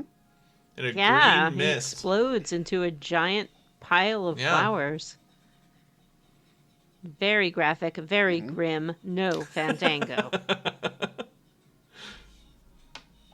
And then smash cut to the train. Yeah, John mentioned it in the group chat earlier today, but the ending goes by very fast. Like 30 seconds. Yeah. Oh, Matt left. like Hector explodes and the game's over. Like, check your watches. Like a minute, 10 seconds. Yeah. Not very long. It kind of seems to be. Yeah. So the train pulls into the station. Sorry, John. Well, no, you go first and I'll talk after. The train pulls up, and Grim and Meche and Glottis are all there on the platform, and Grim has his very own shiny ticket now, which he says is his reward for basically a job well done by the corporation for uncovering this evil plot. And Meche has her ticket, and then they turn to Glottis, and they're like, let's go, buddy, we're going to the Ninth Underworld. It's so exciting. Yeah, and Glottis is like, this is where he calls himself a land spirit. And he's like, I actually only exist in this plane that we're in right now. And so I can't exist anywhere else, so I'm going to stay here. Yeah, and Grim is like, oh, I was so focused on saving Meche that I didn't think about you not being able to come. But Glottis really seems to appreciate Manny for, like, basically showing him the, like, boundaries of his own existence. He's the best friend he's ever had, but now Glottis has his new friends and his Little three goblins. little peons who are in love with him. Yep. His little minions. Johnny, what did you want to touch on? It seems to be kind of open for a sequel because they're like, are we still going to be together in the next world? And he's like, well, what I've learned is we can't make assumptions what's going to happen next. We have to enjoy where we're at right now. Enjoy the trip. Mm-hmm. Mm-hmm. And we see Grim and Meche on the train. They go in for a kiss, which, of course, as they don't have lips, is just smashing their teeth together. And they pull down the blind, and the train moves on to the next afterworld. Have you ever accidentally clicked teeth with someone as you're going to smooch them? It's the worst. It is feeling. a nightmare. Yeah. It is the worst. Oh, man. Ugh. kissing's hard. Bone chilling. Matt has lost his internet. He wants us to circle all the way back to how we got the face paint, though, which he refused to talk he didn't about even want to before, talk but about now it. that he's gone, he's like, Well, yeah, there's those actors, and then you dump hot coffee on them, and they are very upset. And then they're like, well, looks like we need 2 new Johnny Troublehands, or whatever the name of the thing they're playing is. yeah, they're like the dancing Johnny boys Troublehands. for the casino. Is that Yeah. your street name, John? Johnny Trouble? Yeah, I'm Johnny Troublehands. Hey, boy, I'm Johnny Troublehands. These hands are trouble. Yeah. Yeah, so then Manny like goes back to the makeup room or the dressing room, and he gets all made up like a Johnny Troublehands dancer. Johnny Troublehands is my new favorite podcast character. That's Johnny on Grindr. Not Johnny Brandon, I'm Johnny Troublehands. I'm Johnny Troublehands. I knew he was Troublehands when he walked in. What Matt, are you guys talking about? the best new character of the podcast, his name is Johnny Troublehands. Yeah, that's the character that those actors were going to play in that whatever musical production they were in. Of the life of Johnny Brandon? That's what Johnny's memoir is called, Johnny Troublehands. Yep. He was good, but his hands. Have you guys been vamping the whole time, or did you get through the end of the guide or the end of the? We notes? did talk to the ending, but then we heard you wanted to circle all the way back like 3 hours ago, so Yeah. Yeah, just giving you guys a suggestion. I thought you would want to talk about the gay skeleton actors. Well, I mean, they Spit seemed take? a little femme. gay actors? Gay dancers? A gay actor? I've never heard of such a thing. Do you so I guess A gay man on the stage? are you a boy skeleton only if you don't have bone boobs? Yeah. Because you can't have like a bone wiener. You can't have bone boobs either, but they make it work in this Interesting. game, you know? They have bone boobs. So how do you know they don't have Vanessa, bone wieners? You posited last time that it's just like their implants hanging from their skeletons. Yeah, that was pretty gross. Gross. They're silicone implants. All right. Wow. I think that Manny has some kind of way to pleasure a woman. I'll put it that way. They don't have vaginas. You don't have a vagina, you still get pleasure. But the women don't have vaginas or any sort of nerve endings because they are skeletons. Well, they still seem to like to clack their teeth together, so. Well, it sounds like you guys talked about the end of the game. Does anybody want to, or how it all ends? Does anybody want to, anybody got any final thoughts before we dive into the next time on and Squarely Against? We finished it. We did it. Well, I mean, squarely against his final thoughts, right? Yeah. Well, I just meant final thoughts on any puzzles or characters that we Well, didn't that's really going to be cover. my squarely against, I think. Squarely against Matt's notes. He did not cover every single fucking puzzle in this That's game. not what I said. Johnny's kicking me under the table.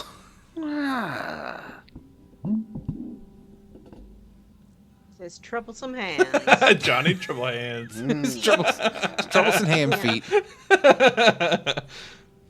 Yeah. Hey, feet are just the Oh, hands. I didn't get to talk about it, so I will. I loved it when you killed. I like the end here with Hector, at least, like filling the greenhouse water pump thing with Sproutella and then turning on the sprinklers and just murdering the shit out of him is pretty dark. Pretty dark stuff. And then, of course, you have to say goodbye to Glottis at the end, which I was like, thank God. Stay here in hell. Beast. Am I right? Am I right? My internet went out. What do you want from me? I'm just trying to facilitate some conversation. Fuck off. I don't care anymore. Next time on Enchanted Arms, Chunk 1. Johnny says we're playing until he jerks himself off with his troubled hands. No, we're playing until you wake up in a prison, which is prison. one of my favorite things that happens in so many JRPGs. Oh, yeah. Sometimes at the very beginning, like in Oblivion. Or like 1/8 of the way, like in Chrono Trigger. Yeah. Yeah. Just like the very beginning of Chrono Trigger, when Chrono, a troubled youth with troubled hands, wakes In up in a Xenogears, prison. I feel like you wake up in prison like 5 times. It's a bunch of times, yeah. That game sucks. Wow. Remember how we used to have like Johnny's Puzzle Corner? What was it? What did it used to be called? We used to have, and we don't. Johnny's Bullshit Bullshit minigame. Minigame Corner. That's right, Johnny's bullshit Bullshit minigame Minigame corner. And we just Corner. don't do it anymore because there's never any. Were there any mini games in this We game? It's all haven't- mini games. Yeah, we haven't played a minigame game in a minute. I mean, Sonic had some, but I mean, Grandia did have that arm wrestling mini game that we could Yeah. have made into a Johnny's Bullshit minigame corner. I don't think I was on that episode. Wow. no, somebody wasn't. Remember when you were the longest running member who A, had never missed an episode, and B, had always finished the games? I'm glad Now we're done with that, and we're all There's on equal one footing game now. I haven't Feels finished. so good. It feels so good to shed that pressure. Yeah, of it does. Having to do all this, having to I do didn't all finish the Sea things. of Stars, so now there is a game I have. You know not what? finished. Wasn't worth finishing. One of the worst fucking endings to a game I've ever seen in my life. Wow, I loved it. It made me I like cry. that game too. Speaking of endings to games, let's start with Jim. Jim, are you roundly for or squarely against Grim I am ending? roundly for, but like mostly. I wish it would have had a better ending. I thought the ending went by a little too fast and didn't like. When you experience an ending to a game that has obtuse puzzles like this, you'd be like, "Yeah, that ending, it's worth it." I don't know if I would have raw dogged all these puzzles and saw that ending. I think I You would have never seen the I ending. would. But like if I tried every combination of everything on every clickable thing, and eventually after 1,000 hours made my way to the ending and saw it, I would have been like, "What the fuck? Like, why What? did I just waste my time and money?" What would you have preferred? Like more of an interface in the game and less obtuse puzzles. No, what would you have preferred as an ending? Like, what do you think it should have done? I thought it would have had a bigger set piece, and like there's also like a lot of stuff about like the counterfeit tickets and the active tickets and like how the whole economy of tickets and just bad stuff you do. There's like a lot of that was just unexplained, and like it told a pretty good story, and I think the guy who voiced Manny kind of made the whole thing sing with his performance. Like if that character's voice especially didn't work, this game would have been a real piece of shit. But I think that guy really like made the whole thing work. But yeah, I had a really good time with it. I really anything Tim Schafer does, I'm kind of a fan of. But I haven't played Broken Age, even though John insists it's good and I've heard it's really bad. I liked it. But Sounds yeah, like Enchanted Arms. I'm a Tim Schafer fan, and so it was nice to like fill this little gap in my experience, my Tim Schafer experience. So yeah, roundly for this game. Matt, are you squarely against or roundly for Grim Fandango? Boy, this is a tough question, I think, because I don't really want to come down either way. Like, it's a real mixed bag, because as a gameplay experience, it is very distinctly not for me. I think some of the humor works. The writing is pretty good. Manny I've talked a lot of shit, but Manny is a good troubled hands type of character, somebody that's not a good person but does end up doing good things. That's what troubled hands means, right? I wasn't here for that. Overall, I liked the story, though I found a lot of the characters, particularly Glottis, fucking grating. And the gameplay wise, what a stinker. This is just 100% not something I enjoy. Never would have finished it without a guide. Never would have finished it if we weren't doing it for the show. So it's hard for me to say roundly 4, even though overall I think it was a positive experience when I forced myself through it and by doing something I didn't enjoy doing. So I guess I'm just a big fat triangle, triangularly here. I do. This agree is with one of you those games that- where the puzzles, I feel like the puzzles aren't meant to be understood. This is a game where the satisfaction comes from just finding everything you can put in your inventory and trying every combination until you unlock the next animation, you know? And like that's where the satisfaction is. It doesn't make any sense. I agree with you that the voice acting was good, other than Glottis, because again, that character really rubbed me the wrong way and just annoyed the shit out of me the whole time. But I disagree with you in that I really appreciated this short, sweet ending. Like, just wrap it up and let me go home, please. I am fucking tired of this. So that's how I feel about it. Johnny, let's save Vanessa for last, since this is clearly her favorite game of all time. Johnny, are you roundly for or squarely against? See, I'm kind of. I think I enjoyed the story more than Matt did. Maybe I really like the art and the story and the characters and the voice acting. Playing this game sucked. I hated playing it, and it's one of those things where people complain about Sierra games having illogical puzzles. I'm sorry, this game was way worse than any fucking Sierra game I've ever played. The puzzles made no sense. I would never have understood them. Sense. The controls in this game, you know what? I think if I'd played it on PC, I would have liked it better because the controller controls were bad. This game should not be on console. It was hard to play. It's weird. I didn't have half the problems that you guys had. It was fine.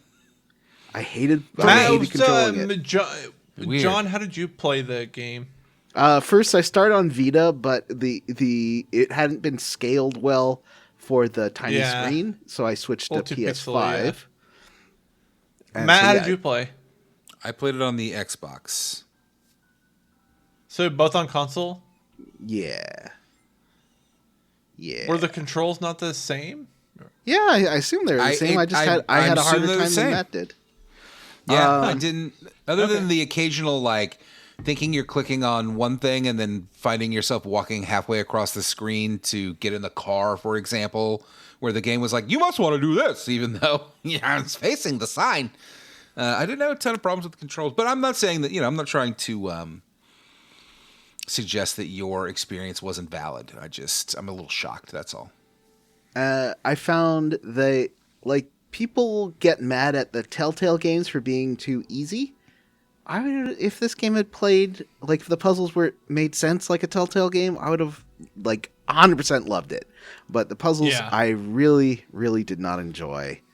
And to me they were just random. I would never have figured this out. And I am someone who has played a lot of games, and I've always had this problem with LucasArts games, is that I don't understand the way their puzzles work. I agree with you, John. I mean, I don't think that you're but I don't think that's that's not a Johnny flaw. That is the games, man. The puzzles don't make sense. That's kind of a genre flaw in a way, because even one of the things I like about this genre of point and click adventure is that one of the things, and I remember this verbatim, I remember this Burger Time from the Broken Sword 2 manual from reading it, is it says there is no point while playing this game where you will find yourself unable to proceed. There is always a way to figure it out, even if it makes no sense. There's some combination of something. So I appreciate that about it. But otherwise, in modern gaming, it's kind of a slog, Yeah, I guess I'm someone who's figured out Manhunter. The Sierra logic works for my brain much better than the LucasArts logic, and it always has been that way, since I was a kid. I started with Sierra games, I guess, but they've always kind of fit how I understand puzzles. And still, there are points I've had to look up, because there's some points that just don't make any sense. But for this game, it was every puzzle. I was like, I don't know. There's so much... there is not a logic puzzle in this game. It's always weird circumstantial environmental things. Yeah. But again, I really, really like the world and the story and the art and the voice acting. So I'm with Matt. I am triangularly neutral. What about Jim? Oh no, Jim just walked away. Vanessa. Jim already Vanessa, did I his, so already you could win. probably move on to the next person. Oh, okay. What Yeah. about Vanessa? I love this game. I think it is really well written. I think the art is unique and not like anything else. I like the characters. I think all of the voice acting is fantastic. I like the music. I like the atmosphere.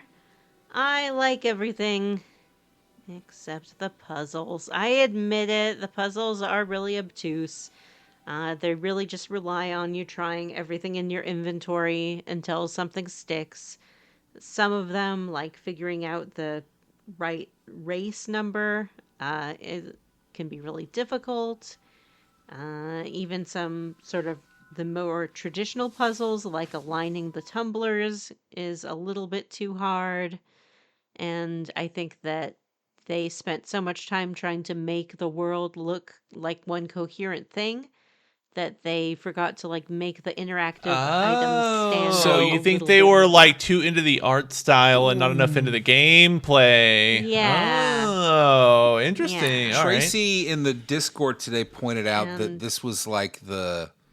What did she say, Jim? You saw it too. It was like the first game with this kind of interface, and so maybe they just kind of didn't It realize was they needed to. It was like, well, that's the thing that I alluded to earlier with the programming language. It's like the first, like truly 3D game, but in like a point and click gameplay style. Something like that's not describing it like to illustrate its importance, but it was a real like mishmash of gameplay styles and genres that hadn't been done before. Yeah, and they also really wanted to use this system where things you can interact with, you can tell because Manny looks at them, but like his head will move around and he'll look at different items. But it's just not distinctive enough to really stand out. Like when you had to turn the deadbolt on Yeah. the door, and it's really hard to figure out Manny looking at the door versus Yeah. looking at the deadbolt. And part of that too is a controller issue. If you had a mouse, it would work better because then you could just highlight over whatever. That's it is a you wanna really interact with. interesting thing to note about like how a lot of especially like PS2 to PS4 games are animated like. And a lot of times in those pre-rendered backgrounds, you can really obviously tell what's able to be interacted with in the environment. I wonder if that's intentional, because if you go the Grim Fandango route, you might not ever interact with it. But if you make it look like a little bit like not part of the background, it makes it a little bit easier to know you can interact with, you know? Or if they had a thing like Yeah, it's a like tough Baldur's balance. Gate, where if you hold down Shift, everything you can interact with and all the exits and stuff are highlighted. Yeah, well, I John, would love actually, Baldur's Gate. So I said this game was like the first game to be completely coded, and I think it was Luna or Lula. I can't remember the name of the language. But one of the other famous examples of a game being fully coded in that language was the first Baldur's Gate.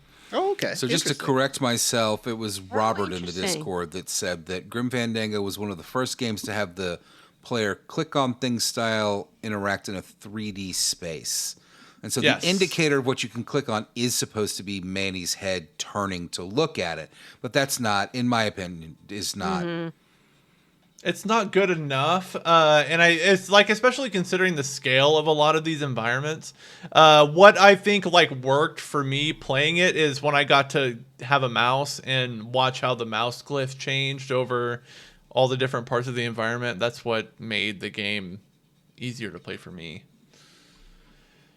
All right, well, oh, Yeah, I think the things I love about this game aren't necessarily the game itself. Like, I think that this could be like an animated series, and I would probably I think love so. it I feel just like as much. Manny as a character and the way that they like let you, I guess, like fill in the gutters between chapters of like what Manny's doing to become like the guy that mops the floor to the guy who owns the nightclub, from the guy who stows away on the ship to being like the like captain.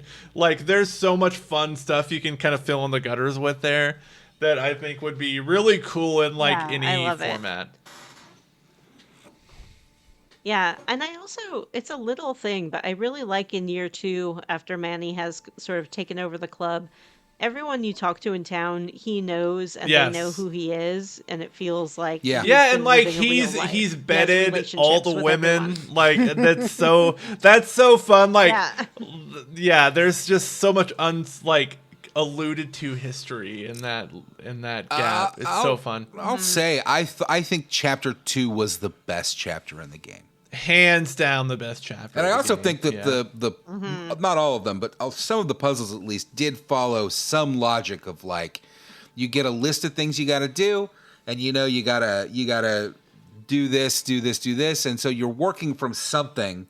You're working with some knowledge of what you need to do versus later on when it's like, well, clearly I need to get out of this room. How can I do that? Saw the boat in half? Like, it's great when it happens, Yeah, but like up until that year point, two- you're like, what? Year 2 was the most logically coherent year. All right. Good point. Well, that is... Vanessa, are you done? You said Yeah. you're roundly 4. I'm done. That is it for our Squarely Against segment. Let us move on to our most popular segment on the show, the one that everybody loves, and that's why we moved it to the end of the show. Level Up. How did you level up this week, Johnny?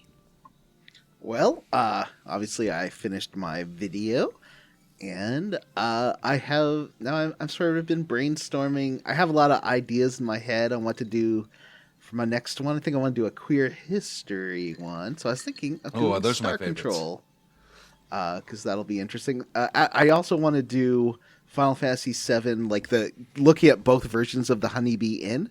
But that'll take a bit more work. I think Star Control will be shorter.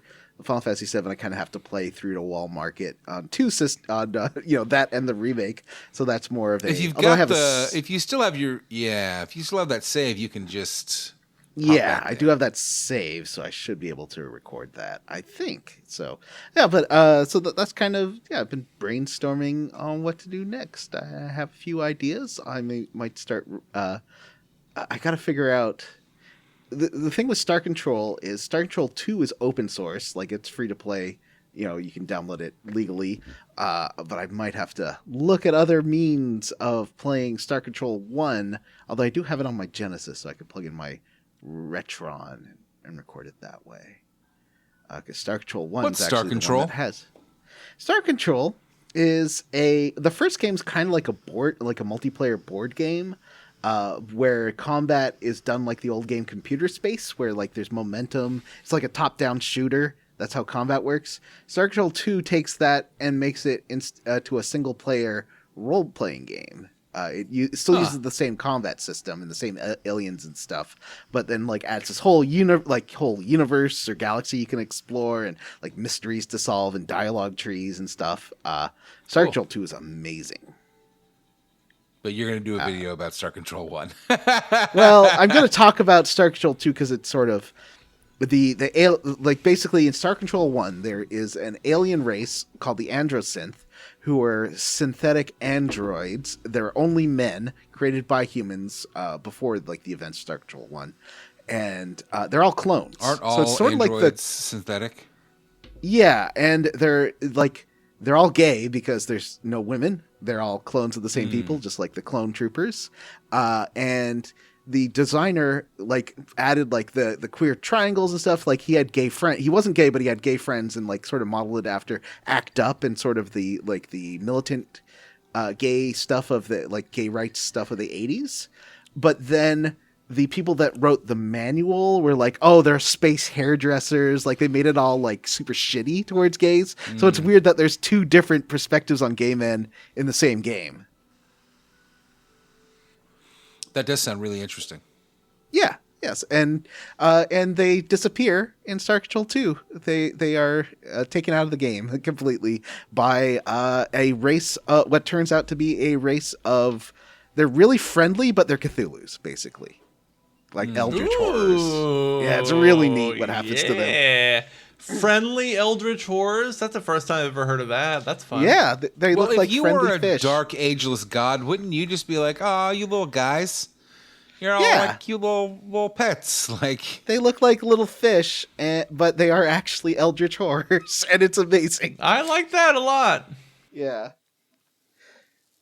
Anyway, so that's what I've been doing. I've been thinking about Star Control. Vanessa, Cool. how did you level up? Well, great question. I watched a movie called Love Hurts. And it was wow. That movie I heard that. sucks. Yeah, I had seen the trailer a while ago and then missed it in theaters, which I guess it was in. For like a very limited time. But it- Like 2 for weeks a very maybe. limited time. Yeah. It stars Kihei Kwan. Oh, from, yeah, that Oscar was... winner Kihei Kwan. What's it called? Everything Everywhere All I've at heard Once. that this movie was not good before. Yep. And Ariana DeBose, who I've seen on course. stage, of course. Of course. And it was not good. I thought it sort of started out promisingly. Jim, you said you watched the first 15 minutes and then immediately bounced. Yeah, it's so what I saw. you probably did not think it it's started like out promisingly. I don't know. There's like 2 or 3 fight scenes that happen in the first 15 minutes, and every one of them advances with the main character slipping on like a picture on the ground.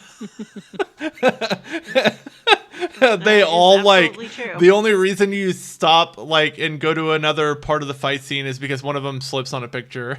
And so it's and also like they're punching each other and talking about characters that are named like Bones, or what's his brother's name, like Raven and yeah. Bones, and it's like I just there's no reason to watch it. Yeah, I can only recommend it if you're like a huge fan of well, I can't say the genre because you guys yelled at me the last time I said it, but it is called waifu. You know, the wire kung fu kind of. Oh, I thought you meant genre waifu. film. Wire foo. No. It's like Yeah. but like it's not really a plot to it, at least from what I saw. Like It's very odd. It starts out kind of with a lot of fight scenes, and then the whole middle of the movie is just dialogue as exposition. Like, oh my god, I can't believe you're here after what happened 5 years ago, which was this. I drove you to this place. You know, like it just goes on and on. It just didn't work.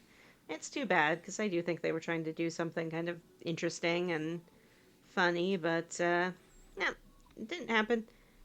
I also have been watching something else which I can't really recommend, but I do think is good. The second season of The Rehearsal. And I can't recommend it because it is insane and difficult to watch. I've had to And- it takes me like a week and a half, 2 weeks to work up to watching another episode. Like You need building there's time, no you need way there's recovery no time. way to anticipate what happens on this show. Like if you thought that like there's no way he could recruit the most awkward real person in the world to be on this show. Like there's no way he could actually recruit someone who's more awkward than he is. And he surrounds himself with people who are weirder than he is. And like, how do you do that? The show is so uncomfortable. Yeah, the sort of the loose premise of the show and what it really stuck to in the first season was he helps people prepare for difficult conversations or activities they have to do in their life by That's only putting the together first a 2 rehearsal. episodes. And he does that by Oh, building. I mixed that up with what's the Yeah. other one that had Emma Stone in it with him? Oh, that was the one on Showtime. I can't remember what that was called. Yeah. Okay. I did watch I forget what it's called, half yeah. of the rehearsal But before yeah, I was the like, rehearsal- I can't fucking handle this anymore. Yeah, but Yeah. that one started with him like Yeah. so basically creating almost like incredibly, like, to the point of hiring actors and getting them into character for these people's friends, like scenarios where you could practice awkward situations. And then it morphed into him Right. losing himself in one of these scenarios where he was the father to a young kid and then married to a Jewish woman who was also like delusional. No, and she was psychotic. She was Christian. He's Jewish. Yeah. Oh, that's Oh, right. yeah. That's right. She was like militantly Yeah. Christian. Yeah. But and he builds these sets that are like detailed to the point of he built a Yeah. bar, like a replica of a real bar, but as a set with like duct tape on the same Yes. bench that has duct The tape. same in smells real life. in Like, certain it's- areas of it's the bar. Yeah, wild it's to crazy. see. So Yeah. does it go back to the initial premise for the second season, or does it get lost in kind bullshit of again? starts that way. It kind of starts. Well, like Sort it. Vanessa, you could probably describe it better. Yeah, I would say though this season has an overarching theme of him getting interested in airline safety. So like that's kinda all you I'll can say tell, about like that. this is the parts where he's self-reflecting are like the most obviously like scripted comedy parts of it. But like, and you can tell that's where he's like setting up the narrative of the show. But it's like he's like basically monologuing to himself, and I became convinced of this radical idea that sounds so stupid when you say it out loud, but it's also true that yes, I can revolutionize airline safety. He's like, but when Peacock says it, or whoever, but when HBO says it, it's obviously marketing.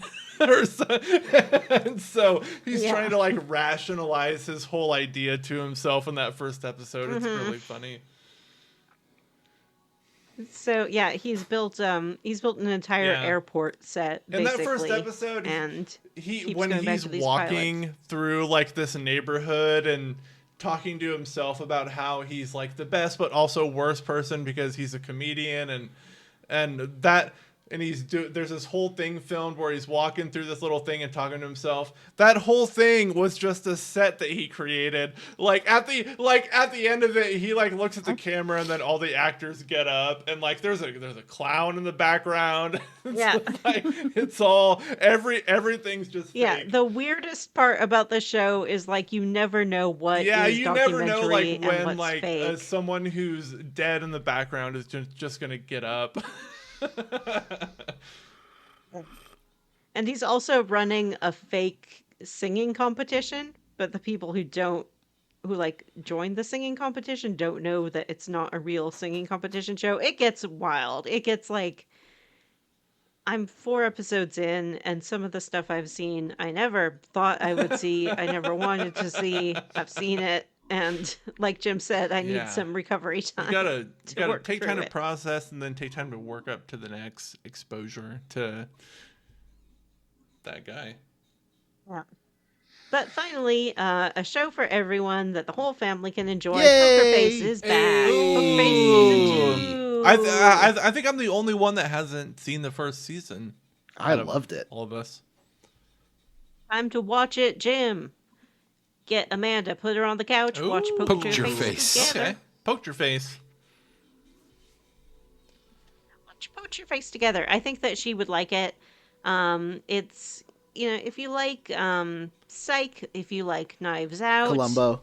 You'll like Poker Face. It's kind of a And Columbo. combination It's of both. very Columbo. And Columbo is very Columbo.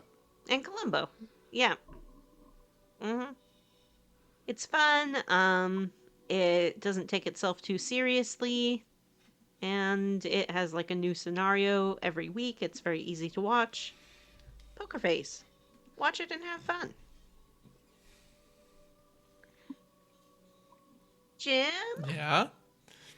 level up? Let's see. I haven't done very much. I started a game on stream last week called The Thaumaturge, and it is a horror-themed turn-based RPG Oh.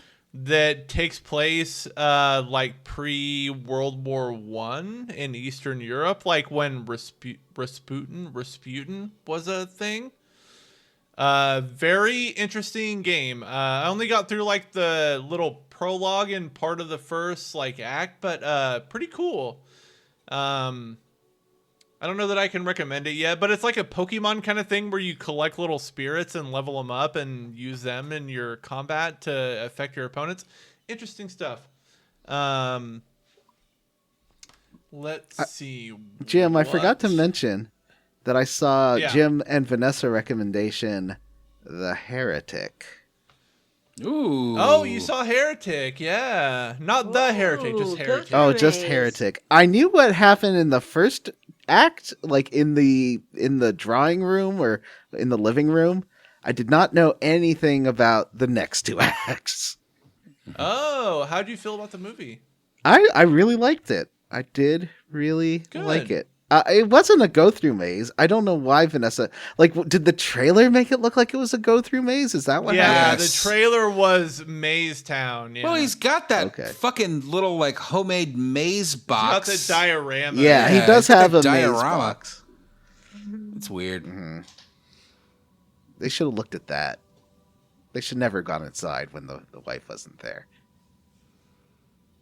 That's why you follow the rules. And Tofu Grace did nothing. Tofu Grace? Tofu Grace did nothing. Anyway, sorry for interrupting your Tofu level up. Gwace. I don't remember. But it was a fucking very good Tofu Grace recommendation. being in that movie. Tofu Grace is... he Topher wasn't. Grace He is didn't in do like anything. He wasn't in the he's in movie. like He two didn't show up to shots where set. he's like their like supervisor, the Mormon supervisor guy. Yeah. I don't He's think in I it. realized that was Tofu Grace. That Yeah. is 100% Tofu Grace. Yeah. Tofu Grace. No, don't make it sound like you were doing baby talk. You just said his name is Tofu Grace. I can say whatever I like. It's true. You're an adult. He can say whatever he wants, but he can't touch whatever he wants. That's what Yeah, it's a Johnny Troublehands. What's that you say? I How have did one- Matt level up? I can go ahead and do that if you'd like. No, wait.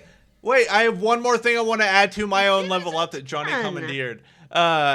That I went and saw a concert last weekend, and it was really fun. Did they play their one song more than once? Be honest with us. They have a whole catalog. But Matt. did they play their one hit song more than once? They played all 15 of them. Oh, all 15 of their hits. Twice? Now we're Yeah. full of shit. There was a great encore. Where they yeah, replayed no, it was their one big hit. It was a good show. Did they start with their one big hit, or did they put it in the middle? At I least when knew I they go were- see Less Than Jake or something, I'm like, you're like, listen, I know. I get it. You don't have to tell me. Jim's like, best band ever. You don't know anything about the Menzingers, Matt. I don't even know the name of that band. Messengers, I think. doesn't know anything. I think that's it for this episode of Square Motherfucker. Roots. I'd like to remind our... I'd like to level up. Oh, you haven't leveled up yet? Oh, man. Matt's finally justified. Wow, all those times where Matt's like, nobody ever calls on me to level up. This Fucking happens Finally. at least Every day. once a month. Every week. I mean, it Yeah. happens regularly. This is Yeah. the first time it's ever happened, I think. I literally just said, if you're After done, you. I'll level up. After you, Matt. After you. Don't worry about it. I fucking suck my own dick. Who cares? Fucking died. Fucking watch Andor. I watched a fucking incredible show. I don't know if you guys have heard of it. It was called Andor. Family Guy? Andor. I haven't. I'm not done. So and don't Darth spoil it Vader for me. shows I'll up take my little at the headphones beginning of the off and season. talk amongst yourselves. I finished Andor. This season of Andor released in 3-episode chunks over the course of 4 weeks. And I'm going to be honest with you, I really hated that format. Not for me. Partially, I'm too busy to really be able to sit down. And I had to, like, make the time, which was annoying. But anyway, each 3-episode chunk was 1 year. Not 1 year, but took place in each successive year. In a successive year, and did, without big spoilers, did end basically at the start of Rogue One, kind of like how Rogue One ended at the start of A New Hope. People, we've all talked about or everybody's heard about the first season of Andor and how great it was. The first trilogy of episodes, I wasn't quite sold that they had figured it out again, that it was going to pop like the first season did. But I just got to say, that final 6 episodes just fucking slapped. Just crazy how good it was. Particularly the final 3 episodes that I turned on the Tuesday night that they came out at 9 p.m. and could not turn my television off. Could not stop watching it. Legitimately, to my mind, some of the best Star Wars content we've gotten ever, just like the first season of Andor. It's not about, and it's different. It's not the science fantasy aspect so much. It's more of just political thriller set in the Star Wars universe. But just big, strong moments from characters, big backstories that you didn't even know you needed, that you didn't even know you wanted it. When you got them, they hit you so hard that you were in tears. That at least I was. A phenomenal ending to the season, a phenomenal ending to the series, and that's really all I have to level up about is just I cannot recommend Andor enough. If you somehow have missed out on that and you are a Star Wars fan at all, go back and watch the first season of Andor, watch the second season of Andor. They really just nail it. Great action scenes, tense, moving, emotional, fucking brilliant, just brilliant. And really sets the stage for the original Star Wars in a way that has me champing at the bit to rewatch Rogue One, which I know has some problems. But then probably I'm going to rewatch the original trilogy because it's got me. This is what these shows should be, is makes you want more. And so often they just fail so hard, in my opinion. I have not liked many of these Star Wars shows. Well, it's just you and me now, Jim, so let's dig in. You want to hear about Darth Vader? You want to hear about the Emperor? You want to hear about when baby Luke shows up and is like, I'm going to be a hero one day? One thing I wanted to point out. That would be amazing. It would. No, it wouldn't be, actually. It's fucking terrible. They did that in Obi-Wan, Jim. It was fucking awful. And that show was garbage. I hated it. I will say they had to recast. They had cast long ago in the prequel series. They had cast Jimmy Schmitz, whatever. Jimmy Smits as Bail Organa, Leia's adoptive father, and he died last year. So they recast him with oh my god, I know his name, and this is gonna kill me. I'm not going to call him by the name that I know is not right. They recast him. That can't be right. I'm sorry.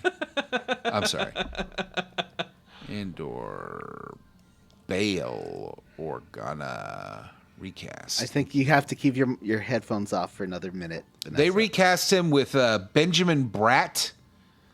And right. He fucking nails it in a way that he's not even in a ton of the show, but he nails it in a way that makes you look at all the terrible decisions that they have made.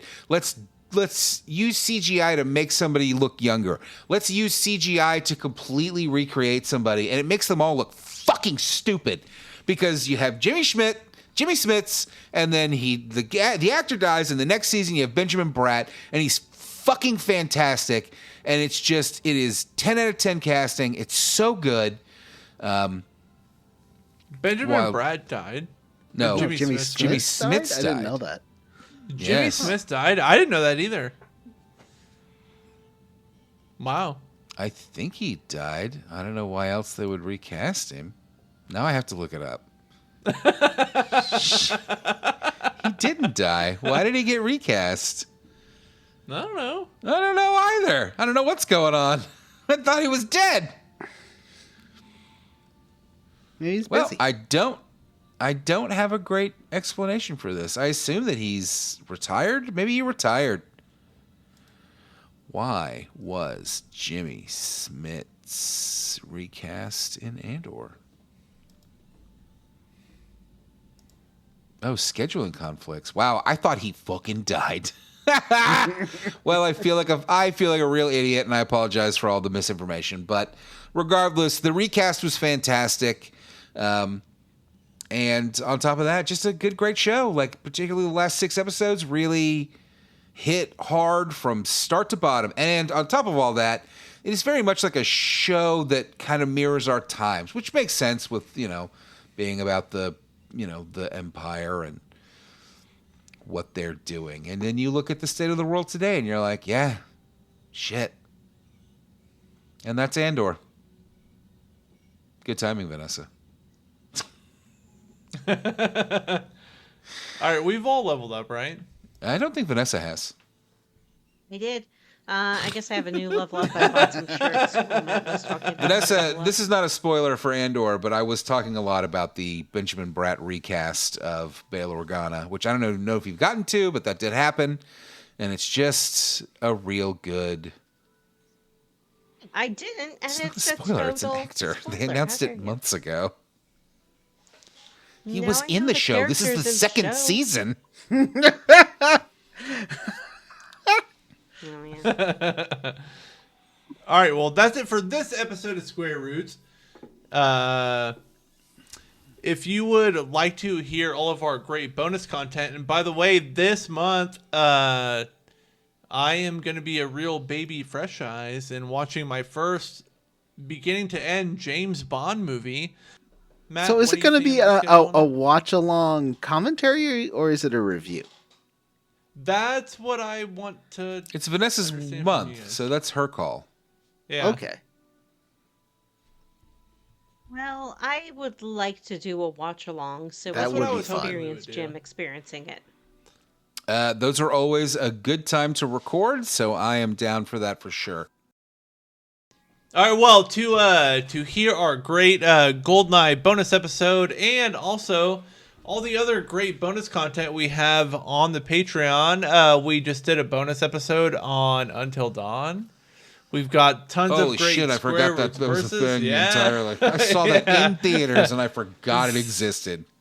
You don't go to the theaters that often too, so I that's know. a real the feather on my cap. Got Matt to go see Until Dawn in theater. I saw Thunderbolts in theaters the weekend after. That's true. So yeah, you can check all that out at patreon.com/SquareRootsPodcast at the $3 level. Subscribe at the $5 level. You get access to all that great content, plus the ability to vote on games that we play on the show. No matter what tier you subscribe at, we like to personally thank some of the patrons on our episodes every week. I'm going to start us off this week by thanking Isaac Wright, Chris Parsons, Jesse's Mom's Pizza, Oh, I should update this. Cameron Shoey, Lexa Varial, Pat late Ben, now. the Ben with the Hat, Yep. Militant Decency, Sexy Grandma's Retirement Home, Amanda Pyers, and Josh Rose. I'd like to thank John B. Quaker Oat Man, Star Healer, Julie, Loafing Around, Himbo Baggins, Jaybird, Nick, that is the Nick that died and went to hell in this game. I'm sorry about your fate, Nick. David Green, RP Siege, and, of course, Chris Sasaki.